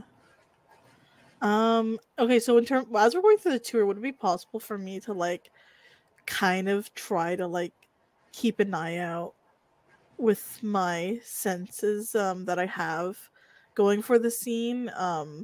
First like bane, like do I sense any banes? Do I smell anything weird that reminds me of the poop man? I mean, it would still be worm spirit, Uh-huh. so you just get a lot of worm sense. Okay. Yeah. So related but slightly tangential. While we're going through this, actually Fawning is keeping an eye out for anyone in the facility, including the tour group, who seems to be paying us like a little bit too much attention. In the sense of like, there's probably a little bit of attention because I am a giant dog, and that's kind of weird. Yeah. But and like this is an old man, so they probably want to make sure that he doesn't like fall over and like hurt himself or something, and then sue them, right? But anyone who's like looking at us a little too long or with like too much suspicion, right? Yeah. I mean, I think that Badger definitely pointed this out fairly. That anytime that you have a service dog, that people pay a little bit more attention. Partially just because they don't see it very often. Sometimes it's just like a natural gawking tendency. So yeah, I think you probably have a little bit more attention on the two of you than you might like. But like you said, you are able to, if anybody gets too close, get between them and riffraff to kind of keep their distance a little bit. Nobody looks like they suspect that we are here on nefarious endeavors. Not so far. Okay. I'm trying to think of other things we can look for. Get a bunch of brochures. Get like brochure. Just get all their papers that they give out, and then we can look at them later. Yeah. Other than worm, is there any other spirit that I can sense or like smell here? Or is it just worm? I mean, you would get. It's hard because you're not getting a ton of like from the Umbra senses of it. You can maybe get a hint of like Weaver spirit as well, which you would know. As we've talked about before, Weaver's not bad per se, but neither technically is the worm. The worm is just destruction, destruction that has gone a little bit overboard in a lot of ways. But the Weaver is a little more neutral, sort of. It's hard because all three of the triad, they're not really good or bad. They're a little bit above that. But of the three, yeah, the Weaver is the more neutral. Okay. Could I roll like intelligence and awareness or something along those lines to see if anything from the tour stands out to me as odd or as something that could be a point of interest? Yeah, all out. So that will be 2 for intelligence and 3 for awareness. Okay. 2, 3, 4 successes. Okay. I mean, do you think, and this is kind of a hard question because realistically, Riffraff is not very old. Because wolves mature very quickly, and we have established that Riffraff is maybe like 3. Yeah. Even though he looks like an adult man. Huh? Oh, I was saying that Riffraff is like roughly 3 years old in real life, even though he looks like an adult, just because wolves mature more quickly. But would you say that he would have been on other tours like this in the past? Maybe dragged by friends like Bambi or even like John and Amira, like, or even like William, like Badger, like not Badger, Dog. Like I feel like it's very reasonable that while he was not in his depressed boy era, that they dragged him out to help him experience new things. So I think it's likely that he's probably been to a few things. Okay. Yeah, I think some of the equipment looks odd to you compared to, not that you have a ton of experience per se, but enough that some of it just seems different. You're not sure if that is specifically what is part of that process, but you think that there's a possibility. Okay.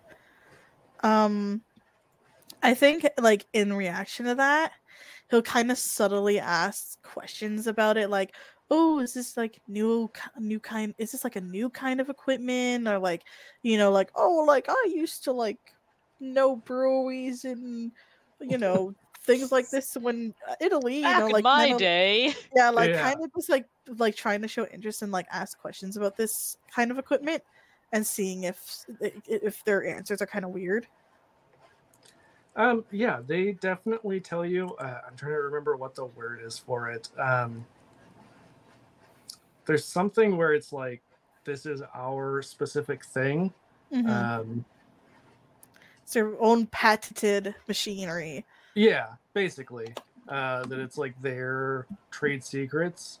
That they're like, oh yeah, we can't talk too much about that. That's part of our process, and that's what makes our beer unique. So these machines that they have, they look like, they look like pumps. So they look like yeah, I think before it goes into the big vat to actually brew, that it's probably something along the lines of the tubing that leads to it. Okay. Like on the machinery itself, does it have any like logos, any like engravings for like a company like Steelworks or anything like that, or is it just like a big old machine? Oh, I mean, they definitely have their logo, the Ten Tickles, all over stuff. Yeah. I think Riffraff will also ask some questions about Tentacles. Be like, "Oh, is Tentacles like a new company? Is it a new thing? Are you, a subsidiary or friends with anyone? Team up with this brewery?" They are very evasive in their answers, especially about like being a subsidiary. They try to redirect as much as possible, but they do say like, "Oh yeah, we've been around for a while. We're just more of like a small batch kind of company. We're not as big as some of the others. We're no like Budweiser or anything." I think he'll kind of lead into questions after that to kind of be like, "Oh, like, where did you get started? How did you get founded?" Kind of like casually ask questions like that. And I think around that time, they're just like, yeah, I think our tour has concluded. Oh, son of a bitch. And he'll kind of just be like, okay. Like, oh no, somebody on the tour who's not bored to death. Get rid of him. And they're just like, we have all kinds of brochures. There's also, the gift shop. So feel free to check that out. All kinds of good stuff there. So, yeah, thanks for coming. Bye. And they're just like gently kind of pushing. Mm-hmm. Yeah, I think he'll definitely,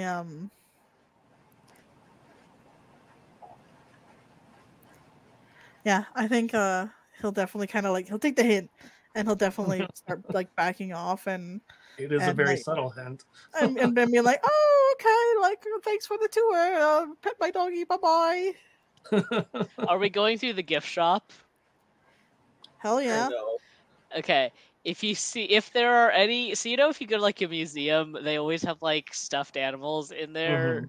If there are any stuffed animals in this brewery's gift shop, I think Fonding just gently like grabs one with his teeth and then like looks up at Riff Raff, like this like stuffed animal in his mouth. Yeah. Riff Raff is staring at him like, you're seriously gonna do this to me? He'll buy you the stuffed animal. So happy. Tails just Yeah, I think because it is the 10 Tickles, it is an octopus, but it has 10 tentacles. Oh. Yep. Yeah. This is amazing. I can I sniff it first to make sure it's not like disgusting worm smell? It smells pretty much like a regular stuffy. Okay. I mean, there's definitely a lot of like worm stench in the air, but you think that's more likely because of the brewery itself. Yeah, he'll let Fanning have it. He'll buy it for him. Play like $30 in cash. Yeah, it's so expensive. Riff Raff is trying so hard not to like smile. He's like, no, like I'm trying to be so serious, but God, I like this guy a lot. He's funny. Yeah, but he'll once they're done with that, he'll like leave the tour and meet back up with William, who's kind of circling around the block for them. Well, Parking's a bitch right now. Yeah, I think it's not quite downtown where this would be, but it's close enough. And because this is during Pride, that there are quite a few events, so you probably had to walk a long ways to get here. Yeah, we'll start walking back to where we said we'd meet up. Yeah. Which is probably like a local park. Before we get back into it too much, just wanted to say it's really awesome having Heather from the Trans Empowerment Project here watching in chat. Also, Ethereus, I'm glad that you stopped by. I don't know if you're still hanging out. And Magic Academy, thank you for the donation. So, reminder, that is why we are here tonight. I mean, also, I just love Werewolf, so I would have been doing this no matter what. But we are raising money for the Trans Empowerment Project. And they are an amazing organization that really could use the help right now. So even if you got a few bucks, or if you just want to share it with your friends and family and let them know about it, that would mean the world to us. So on that note, let's get back to it. William, what would you have been up to while the others are touring? I like the idea that Fonding suggested, that I'm just like circling around the building looking like I'm trying to find parking, but I'm trying to keep an eye on things coming in and out of the building. Like suspicious trucks or tankers. It all looks pretty on the up and up. It doesn't necessarily mean it is, though. Right. But if I don't see anything odd coming in or out, then I'll just, make sure to keep a low profile. Okay. And then back inside, now that you've... Can I do a callback? I saved the tape from the truck. You what? I saved the tape from the truck, from our last truck. That's what I'm listening to. Still have the best of Foreigner? Yes. It's now my jam. Amazing. I can't remember what it was now, because this car has been with us since Chapter 1. It was John's car originally, before he died fighting the Nazi werewolves. I think it might have been old enough that it might have a cassette player. Probably. Yeah. So I'll allow it. Yeah, I'll say that you could figure out how to make that work. Yeah, so I mean, just in this car, I think much like that truck, the tape just gets immediately stuck, so you cannot listen to anything other than that or the radio. Oh my god. Yeah. Everything So is right with the world. yeah. So it's only whatever radio in Detroit you can pick up or the best of Foreigner. No other options. Sometimes these are the same thing. It's really weird how the radio in Detroit works. Yeah, you're like listening to the tape. You're like, all right, I'm done with this, and like it's right on, cold as ice. You flip over to the radio, and it's like it's playing cold as ice in the same spot. Yeah. It's a cover of ice. Even worse. Not even a good cover. Yeah. So now Hey, they're all great covers. Debatable. Some I'm sure are not that great. So now that you've bought the stuffed animal from the gift shop, what would be the next move for our pack? I think we'll meet up with William. We'll like go to our Rendezvous. yeah. Fawning is staying in this form, by the way, until we are in like an enclosed 4 walls and a roof with just us, right? Yep. Like, I'm not doing this in the middle of the park, right? Like, Yeah. just to, yeah. We need a van with tinted windows is what we need. Yeah. We need a creeper van, yeah. Yeah. It's funny because right before this, I was actually I kind of messed up and double booked myself because I forgot that I was supposed to be playing a vampire game. So I played like 45 minutes of that before coming over here, and we do have a creeper van in that. That's hilarious. Yeah. So also, before I forget, as Heather pointed out, make sure to water your meat suits if you did not while you're on break. So Excuse me? yeah, you heard me right. That's what Heather said. Water your meat suit. Meat suit watered. Right. So I think once we're out of the gift shop and Fanning is very happily with his toy, I'm gonna meet up at like the spot we said we meet up with William to get picked up. Yeah. Mm-hmm. Hop into like the front passenger and be like, just kind of fill him in on what we learned. You know, there's the stench of the worm. It's not surprising. It's really hard to reach the Umbra. Not surprising. And then he's also gonna bring up the machine that he noticed and kind of hypothesize that the new weird kind of system he saw might be a part of how they are kind of injecting the worm corruption into the drinks. But unfortunately the tour was not super illuminating, but it was a sort of step towards the right direction with their research. Well, that is good to know, and I mean that gives us a suspectful target. Mm-hmm. A brighter mind would suggest us stealing it so that we could study it. Oh, yeah, let's steal a 3,000 million pound machine out of a heavily guarded warehouse. I'm sure that'll go very good. Like I said, a smarter mind would suggest it. That is not my suggestion. I suggest smash it. Oh, And then Perfect. sell it. Woof, woof, at smashing it, like Fawning in the back seat too, like probably buckled in, right? Yeah. Like- Oh yeah. he's like chewing on his like freaking. Oh yeah, octopus. yeah. I think Riffraff will. Why would you buy the merchandise? You're literally giving money to the enemy. He wanted it, and I cannot say no. Can you say no to his face? I cannot do it. I have You to may have a ask. point there. I have to ask because like every dog I've ever known does this. Does Funding immediately tear out the squeaker? Oh, if it has Does it a have a squeaker. Don't make me jump into the back and have to rip that out of your throat. I think know it had a I squeaker. think I think actually this is like the one thing, like Fawning very carefully is like squeaking it, but like almost like every other moment, like he doesn't want to rip it out because the joy of making the noise is so great. Yeah. So like William and Riff Raff are having this deep like strategic conversation in their front seat. And every once in a while you just hear.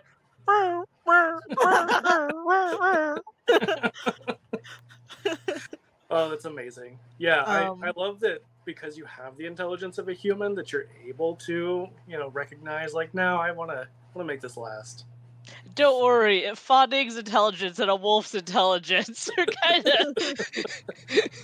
I think Riffraff kind of just like tries to ignore it, tries not to go like full lupus as well.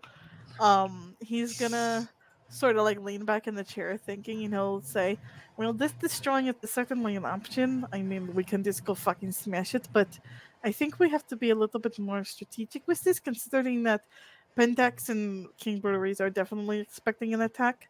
Especially the last time we tried to do a full-on assault on their laboratory, we almost died. So we definitely have to figure out a different way to approach this. I think. I Could still we think. poison it?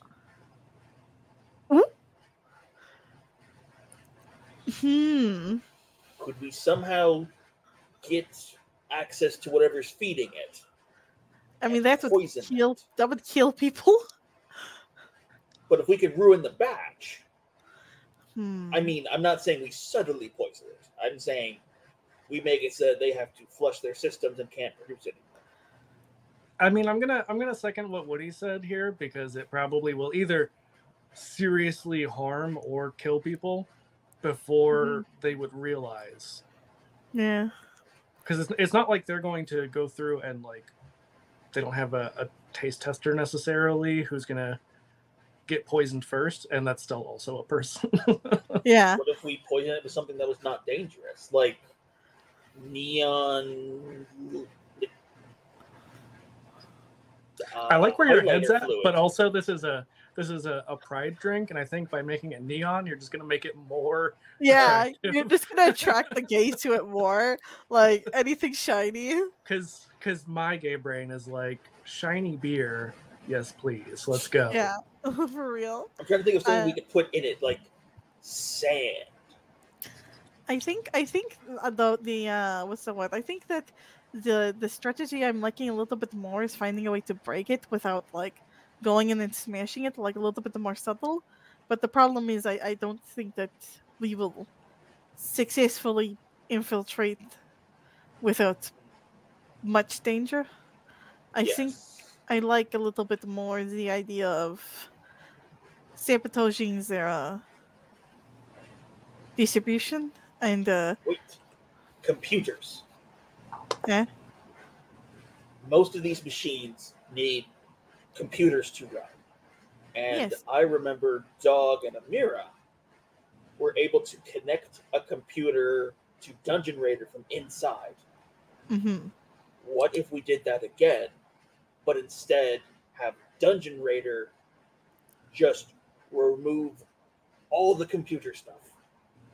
I mean, we could completely fuck Reset their everything to factory settings. yeah. We could really fuck up their production if we mess up the. Even if we are fucking with the electricity, we might be able to fucking make it so that their whole operation is shut down for a little bit. I mean, we could definitely talk to Dungeon Raider and see if he can help us maybe get the electricity or get the computers messed up and really mess up their distributions.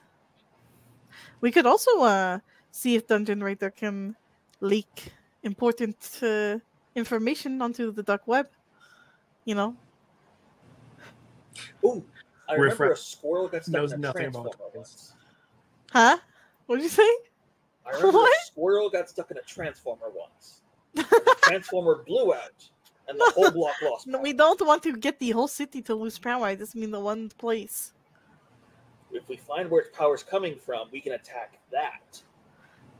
And we just make sure it doesn't get its power fixed. No refrigeration, no cold beer. Yeah. We can definitely look into it. I think we would need to talk to Dungeon Raider more and see what he has to say. Okay. I'm on a roll. Oh, Hi, kitty. Martin. Yeah. I think with that, Riffraff is kind of like scheming in his head, thinking about what they're gonna say to Dungeon Raider. Yeah, and I mean, you all would be on your way back to the Sept anyway, unless you had somewhere else you were going to go first. I don't think so. At least not Riffraff. No, I Yeah. want to see where this goes.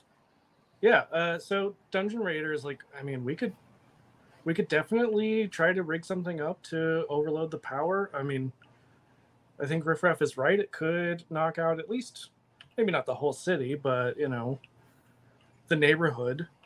But I mean, it's not our neighborhood. But like, what if we recruit some spirits? Oh. And just infest the place with gremlins? We just like infest it with like 3 million squirrels. I mean, they're I meant the metaphorical gremlin of, you know, the gremlin on the plane, but yeah, I mean, there basically is a spirit version of a gremlin that oftentimes, like we talked about back in chapter 1, that John's car has a spirit in it. It's not like a magical car per se, but it has like the spirit of the car. And so you could get some spirits to cause chaos within the machinery. Yeah, especially Weaver spirits tend to be a little bit more knowledgeable and able to influence technology. I think that's a good idea. I mean, Riffraff has okay relationships with the spirits, so we could also like make it so that like rat spirits go into there and they like fail health inspections or some shit. So here's the thing. Let me just remind you, you know some ratkin. Yeah. Ratkin are were-rats. Yeah. They could become rats. They could easily infiltrate. Yeah, I think with that line of thought, as we're like traveling to the Sept, I think, or no, we're at the Sept. We're with Dungeon Raider. Yeah. I think Riffraff will kind of be nodding along to everyone's ideas from William, and Fanning is deliciously chewing on the octopus. I was gonna say, I think Fanning, when we get to the Sept, turns back into his like, you know, Hamid form, but is still squeezing it. Like a stress toy. But like not in a stressed out way, but just like, ooh, this is making me happy. I don't really care about it. I was gonna say, is he squeezing it with his hand or is it still in his mouth? Oh no, you're right. Fanning, it does have it in his mouth. It's just octopus toy. I think that Fanning would take it out to talk though, and would just be like, so these spirits get to do destruction, but when do we get to destroy things? I mean, we could hijack some trucks. I mean, yeah, I mean that was like the next step in fucking with him, was to hijack or pop the tires or do something to a truck. I've learned how to drive vehicles, so I am capable of, so I can help with this. Yeah. Who has the contacts with the rat spirits? Wasn't it Juniper? No, it was actually Dog, but Dog is still about, as is Juniper. Yeah, I think after like kind of agreeing with Dungeon Raider about like, see if you can like fuck with their power, overload their power, I think Riffraff will want us to go and talk to Dog and see if they can get into contact with the Ratkin and see if we can't strike a deal with the Ratkin to kind of like maybe at the same time as the power outage go in and start chewing on some wires. Yeah, I'm not going to attempt to do Dog's accent just because that is I can't do it. But or I guess not even Dog's; it's just Badger's accent, since you know they are Irish. Yeah, I think that you're able to get in touch with the Ratkin, and I mean we had established that they have come to the Sept. They may not live here like a lot of you do, but maybe some of them do. Yeah, Find I think gainful employment here. I definitely think Raph won't just like tell them to do it though. He'll definitely be like, we can work together. There's like a neutral benefit for this. If they are like hesitant to just help us, he's gonna be like, what can we do for you to help? Yeah, I mean they definitely, even though they've been sort of working with you all, aren't immediately on board necessarily, because this would be a very high risk situation. I think that that's tough.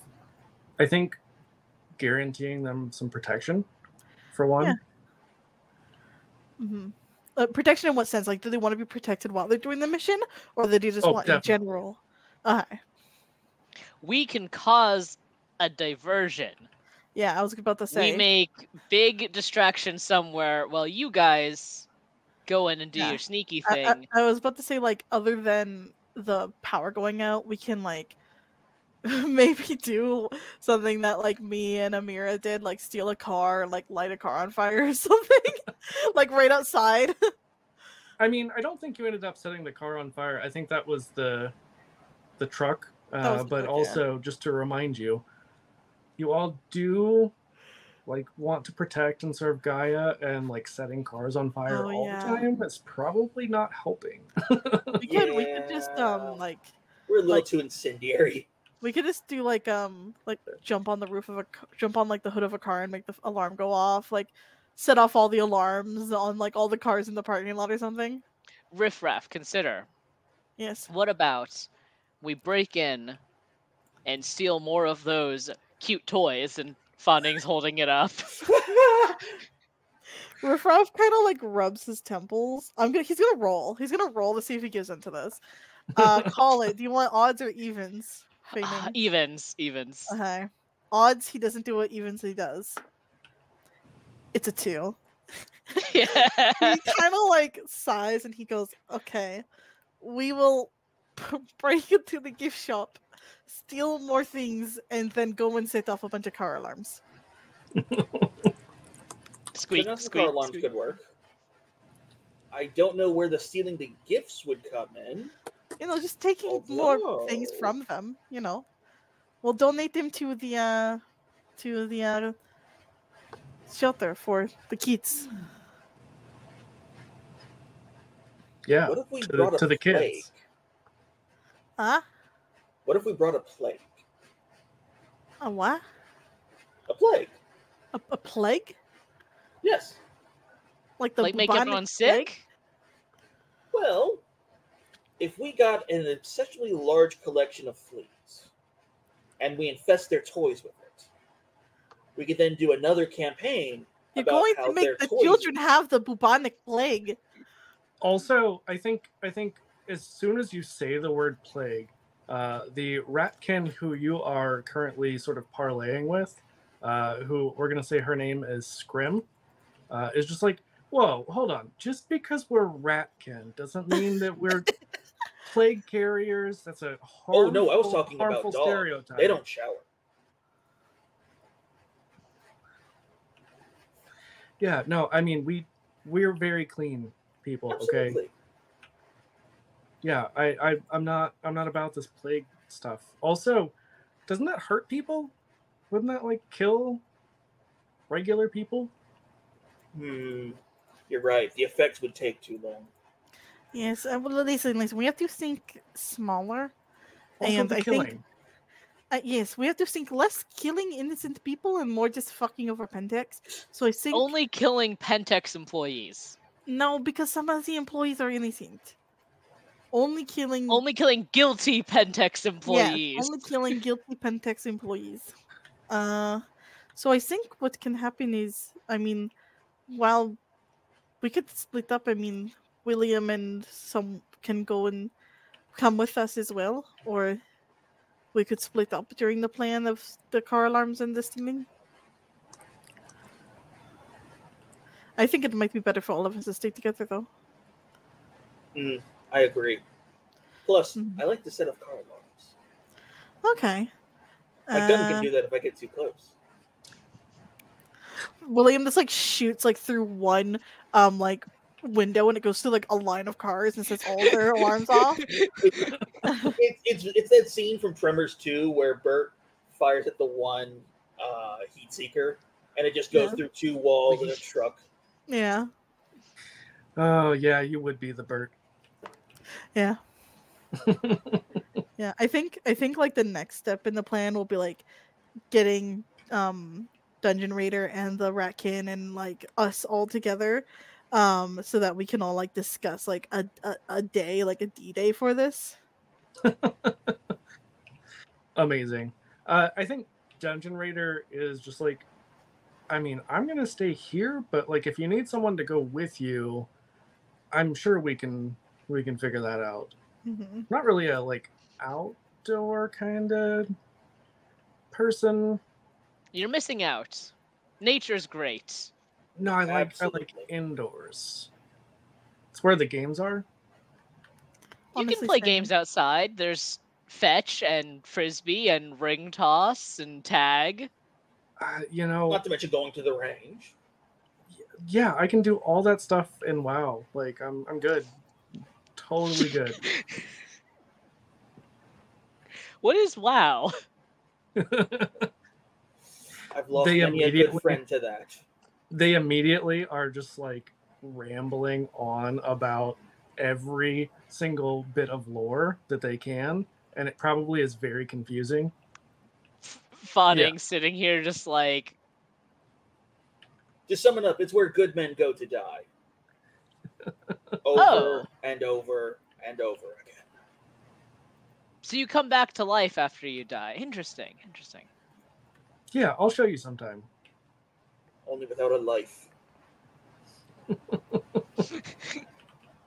Sorry, I personally have some hate against WoW. No, it's fine. Yeah, that's valid. I think Riffraff is like, okay. Like that sounds awful.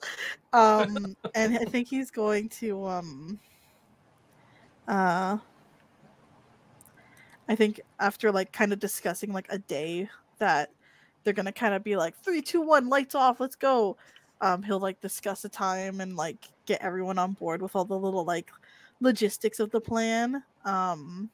Which I think the main logistic is just like we're gonna go, the lights are gonna go out, the Ratkin are gonna go in, start chewing stuff up, we're gonna steal a bunch of stuffed animals, and we're gonna set off car alarms and run away. What is like the best day to do that? Because like, do we know, for example, is this the kind of brewery where it's like every day they are making stuff? Does it take time? I don't actually know all that much about how like the brewing process works, so I'm not sure. Yeah. I mean, they wouldn't necessarily have to be there, at least not like a large staff. I'm not an expert by any means. I have some friends who actually own a local brewery, who I could probably ask them for more information. But like, I know that they're not there 24/7 or anything. Again, most of it's automated. Yeah, well, absolutely. A lot of it doesn't even need anything. You know, it's just a matter of time. But are there any computer literate Ratkin who could get in and like hack a computer and get Dungeon Raider in here to like do some more damage? I mean, I think that there's more likely that they could have one of the glasswalkers go in, which is the more technologically savvy Arooo. Okay. Yeah. So like the Ratkin could do the initial infiltration and then let in someone else.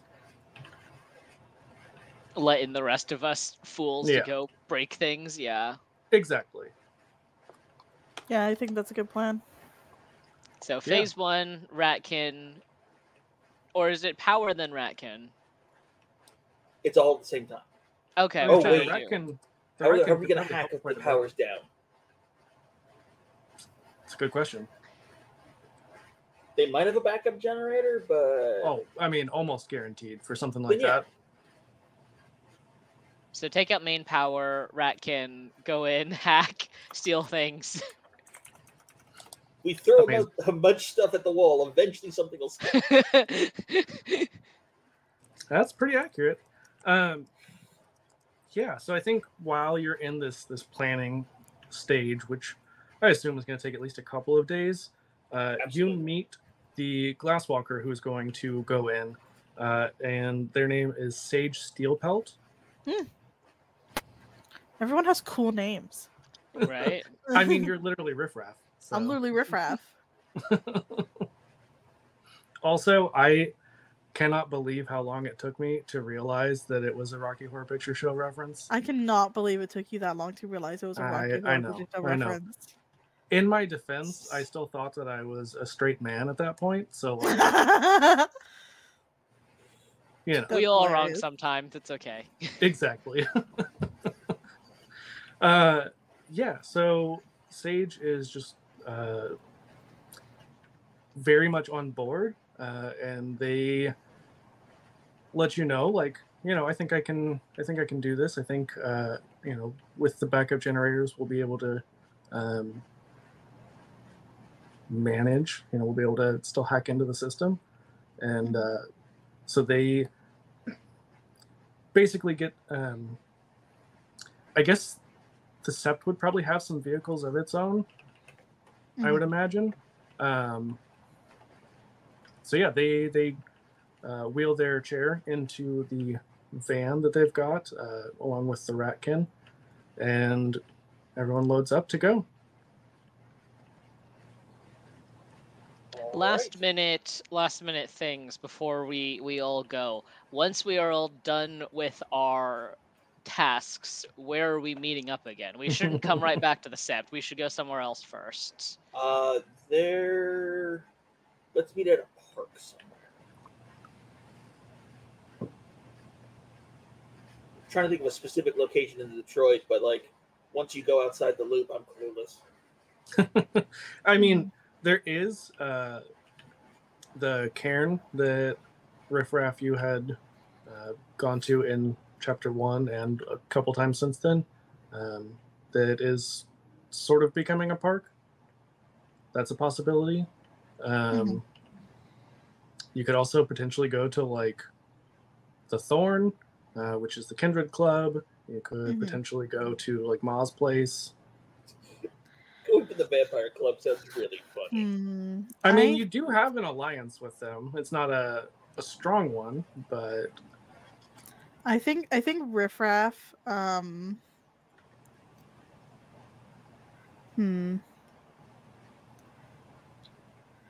think Riffraff would go to maybe the what was it, the Karen, the park that we fixed. I think we might do that.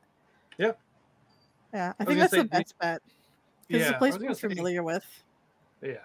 I mean, the argument that I could see for the Thorn, which again, you know, it's up to y'all, is that it could be a way of sort of passing the buck. That's why I thought it would be really funny. See, I think Fawning is like, no, we should own this. Like, opposite energy. Those vampires are not getting credit for what we're going to do. Yeah, I think the only problem is that Riffraff doesn't want to like bring the anger of the vampires on us, because like he doesn't want them to get mad that we've put this heat on them. Especially when you know that they tracked you back to the Sept. Yeah. Yeah. Let's do the park. Yeah. Because at least in the park, we can see all the angles. So we know. So if we need to scatter, we can scatter. I love the disappointment in your voice. You're like, let's go to the park. Amazing. Yeah, so what would be step 1 here for you all specifically? Like, we know the plan, but what would be our Garu's first step? Finding out where their power is and like outside of their building and see if we can disable it. Oh yeah, I think Transformer, right? That's what they're. Yeah, I think in your several days of preparation, that's something that, especially the Ratkin, could have easily gone and scouted out. Fawning will be like, I can break this, and just has his he has a baseball bat is like his thing. It's like, wait. It's a wooden bat, right? Yeah. Okay, then you shouldn't get electrocuted. What's the worst that could happen? We see a Garou skeleton. I would have a great looking skeleton. I think Revo kind of interrupt, and then he's like, "Well, isn't the dungeon raider going to be the one to actually shut the lights off? Can he do that? Why are we breaking the transformer?" Huh. I don't know now. I mean, was just so gung-ho to do it, I didn't think of why. I mean, theoretically, yes, they could. Practically, it would be a little bit tricky because while not every city has the greatest of protection, as we've learned in real life that people have tried to actually do this and shut down power in places. It would be really difficult to necessarily say like this specific building or this neighborhood or this block even is what we're going to target. Also, there's like at least one, I think maybe two nuclear power plants in the Detroit area, so like maybe don't shut all the power down. Just a thought. Yeah. We don't want to hurt a hospital, but then wait, hold on. They're an industrial district. All we're gonna hurt is big business.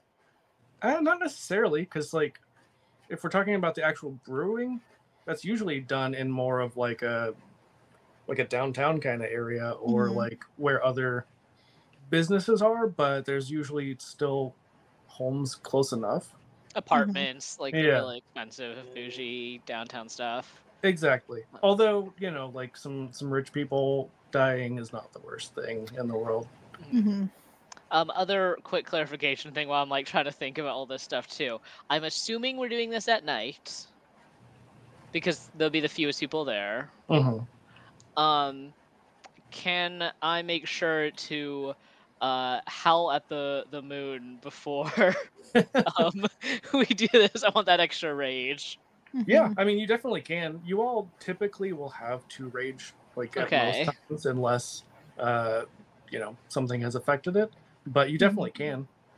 Okay. I have the thing moon-riled, so I gain an additional point of rage the first time I howl at a moon. I will give you this bit of information just to make sure that you want to do that. So that would put you at 4. If you put me at 4, not 3. Right. But if you hit 5 rage, then you go into frenzy and will attack anything and everything nearby, like including friends. Yep. We're gonna commit to the bit. I'm gonna go up to 4. Yeah. I mean, the only other time that we've had someone go into frenzy so far, they died. But like that, it's fine. It's funny because I can also do Moonwild, so I can also get 2 rage.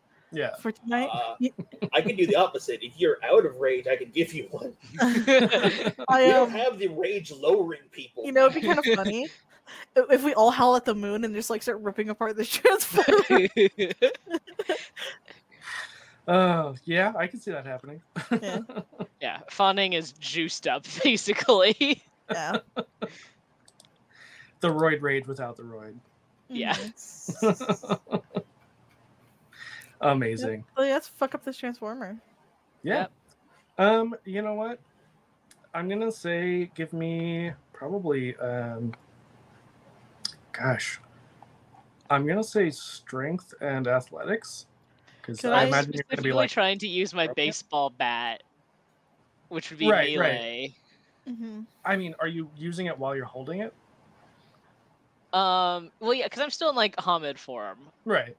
So I'm like, using the baseball bat to beat the shit out of this transformer. Okay, so you're like climbing up the pole and yeah, go for it. Yeah, so strength and it would actually I'll be there to catch them if they fall.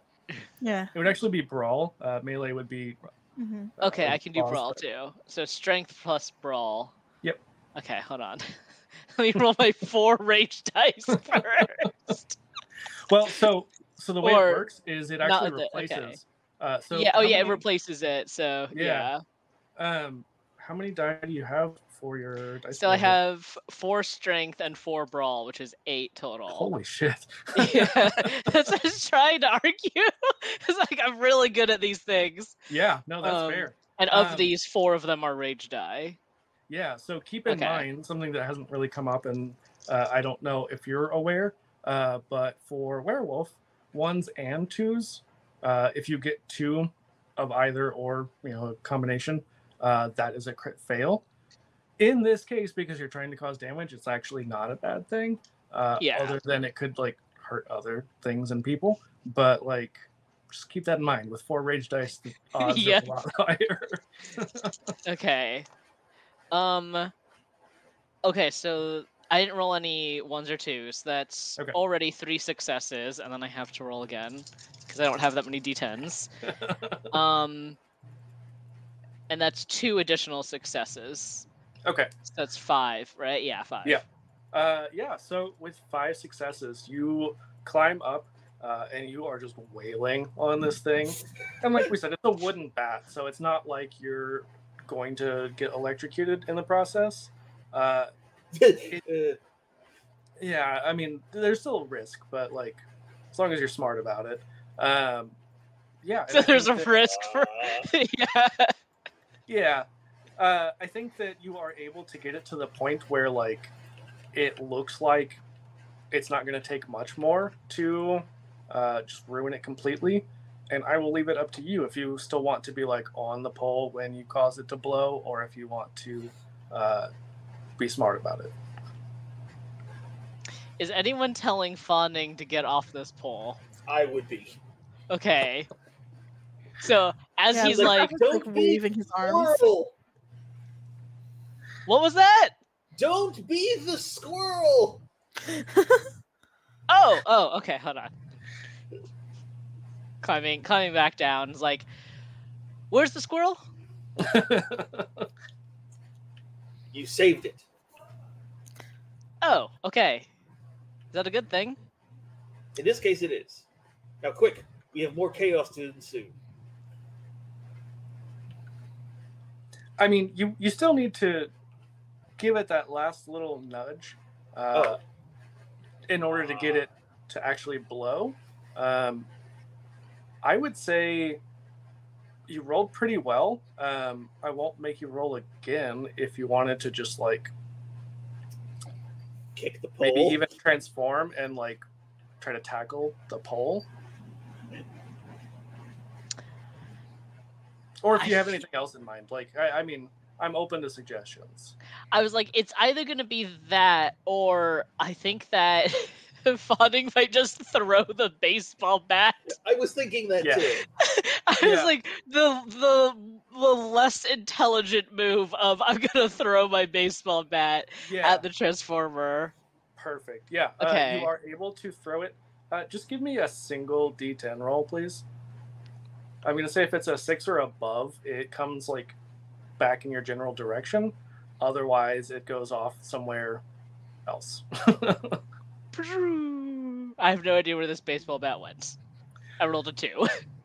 Fantastic. You think that you hear it maybe hit like the roof of a building? I'll get it back later. It's fine. Yeah. It's like a very prolonged game of fetch. Yeah. Amazing. Yeah, so the power is out. Huzzah! All right. So step 1 complete, and no one's electrocuted. Yay! And as you're saying that, you hear a door open nearby, and you see the like hunched over form of this Krynos ratkin. So like for them, they honestly the picture is kind of gross. They're very like exposed ribs. They're very thin, sort of mangy looking typically, but they poke their head out as if to say like, "Hey, we're good to go." Yeah, Riffraff will, like we put on like your ski mask. Get the stuffed animals. A ski mask in the middle of June. Yeah. For our robbing stuff, they have cameras. Oh, wait, the electricity's out. They don't have cameras. Idiots. I mean, but They might have backup. Yeah, we already know that the generator was necessary in order for the hacking to be done. So the ski mask is probably not a bad idea, but I feel like Riff Raff is just drenched in sweat under there. Yeah, he's so sweaty, but he's like, let's go! Get the octopuses! We're just like stuffing bags. I think we're running in. Yeah, we just run in. Yeah. With like backpacks. Yeah. Backpacks, and we just start stuffing them full of stuffed animals. to destroy. We're gonna donate them. We're gonna donate them to the shelter after this. Yeah. Yeah. Isn't that And free some of them take advertising their for own these people? use. I don't know. Never mind. Everything's fine. They're not like worm corrupted stuffed animals. Yeah, I already tested it. I smelt it. None of them are worm corrupted.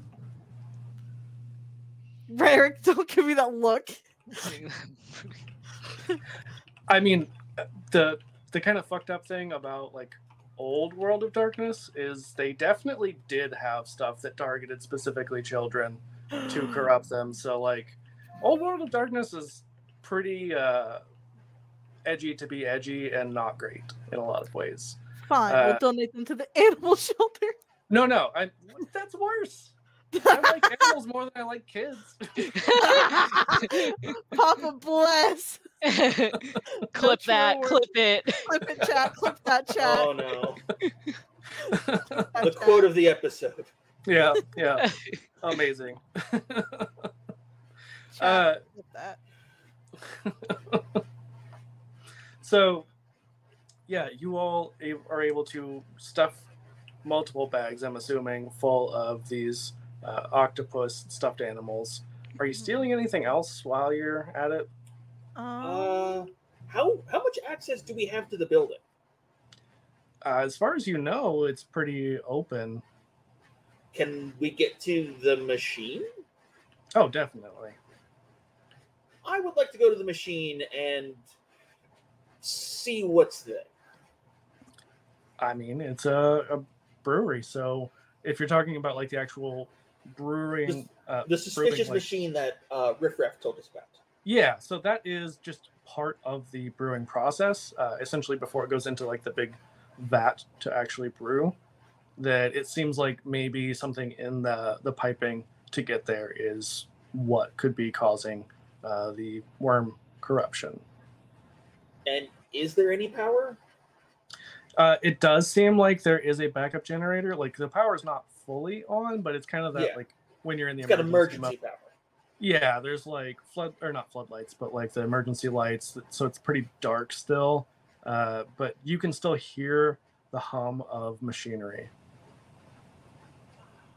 Is there any way I can sabotage this machine? Oh, absolutely. How do you want to do it?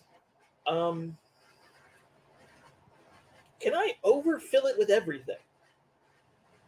Like I find every valve that says input, and I just crank it to max. Yeah, you can definitely do that. Like I want this thing to eventually explode under its own power. Yeah.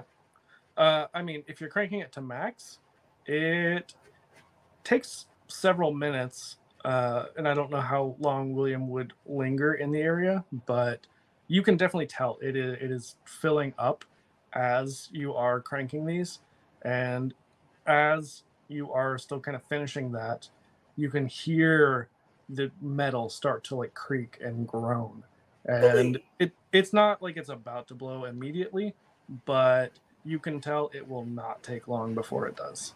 All right, I find myself satisfied, and I will go to the Squeak Toy Brigade. Sorry, the Squeaky Bandits. Squeaky Bandits. That is their name from now on. And Team I'll name. report, okay, the suspicious machine is about to explode. We are good.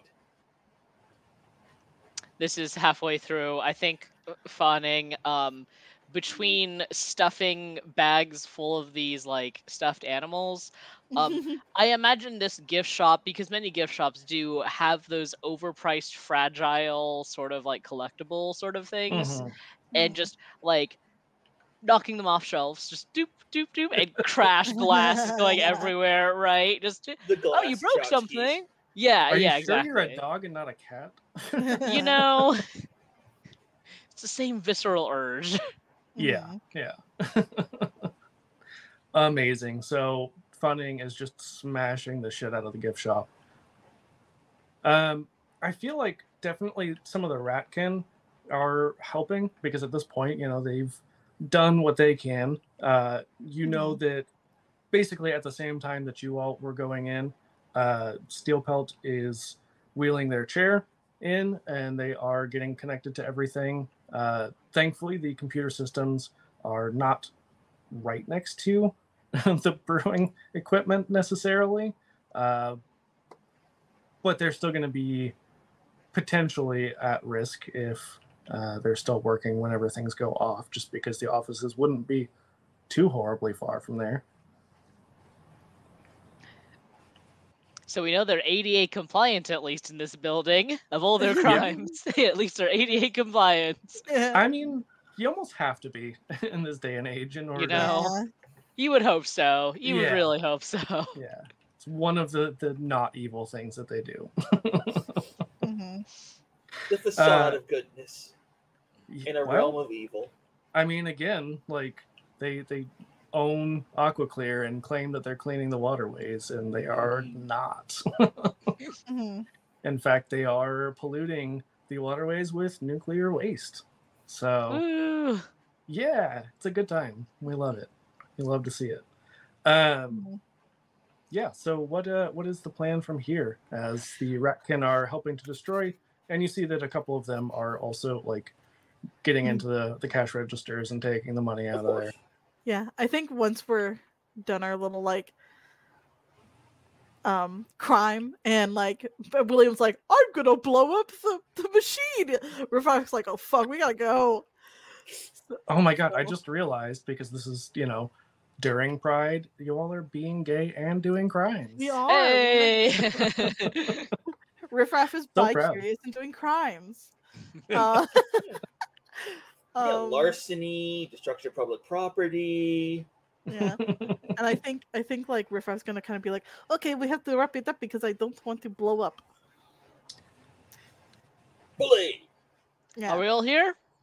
Yeah, he does like a head count, like we're a bunch of kids in preschool. And remind me, just so that I have specifics, what is Steel Pelt going for as far as, like, hacking into this? Like, what is the end goal? I think Factory reset? Yeah, and I think, like, leaking information, like important documents, credit cards, secret conversations, like leaking a bunch of shit. Credit cards, you're gonna just rob all of them. Yeah, like, you know what I mean? Like, leaking trade secrets that could really damage them for a long time. Absolutely. And especially, I would imagine, if you can prove the connection between payroll. them. Yeah, like the pay. Maybe. I mean, maybe. If the employees figure out how much they're not being paid by everyone else, the snake eating its own tail. If we can show that they're pulling an Amazon and, not compensating people, which I would imagine they're not paying a livable wage, so. Absolutely not. So we're just gonna put all of it on. I'll just put all of it on online and let Reddit. The public. Yeah, let Reddit do the work. Yeah. Yeah. Yep. Yeah. Amazing. Yeah. So they are able to accomplish that with relative ease. I mean, it's not like they have a ton of protection, and we already know that the previous factory, for lack of a better term, that you had gone into and hacked into was essentially cut off from the other location. Like, they were not connected. That way, if someone were to do something like this, that they could not just get into everything. So it's a little bit isolated on purpose. So yeah, you all are able to be gay, do crimes, and take down this particular brewery. You do know that Ten Tickles does have some other locations outside of Detroit, not a ton. And because they are related to King continues forward, but you have at least done some good in the world. And I think that's a good place for us to wrap for the night. Yeah. Woo! I like that. We got a win. A few days later, the local children's shelter has a random donation of like 8 trash bags worth of these stuffed animals. Yeah. Each one, the squeaker is just slightly worn out because Yeah. you can't give him a bad toy. You got to try it out first. Oh, Yeah, of course. I agree. Yeah. They all have Funning some does good keep the one that Riff Raff bought him, though. Oh, that's very sweet. You're making Riff Raff more bi-curious than what he already is. This was not my intent. Well, we can talk about it. This was not my intent, but I'm so happy about this. I want you to know. I love the like recurring theme of this unrequited love in so many games that I've been either the GM for or just like involved in, where it's like someone starts to like develop these feelings for someone who is not interested. I feel like this happens all the time. When you're around, yes. Oh my god. Ow. No, sometimes you're the target of it, so. I feel like, oh my god, yes, that's hilarious. No, you're right. Yeah, so anyway, as I have said a couple times, this has all been for the Trans Empowerment Project. So if you did not donate tonight, you can still donate through the end of June.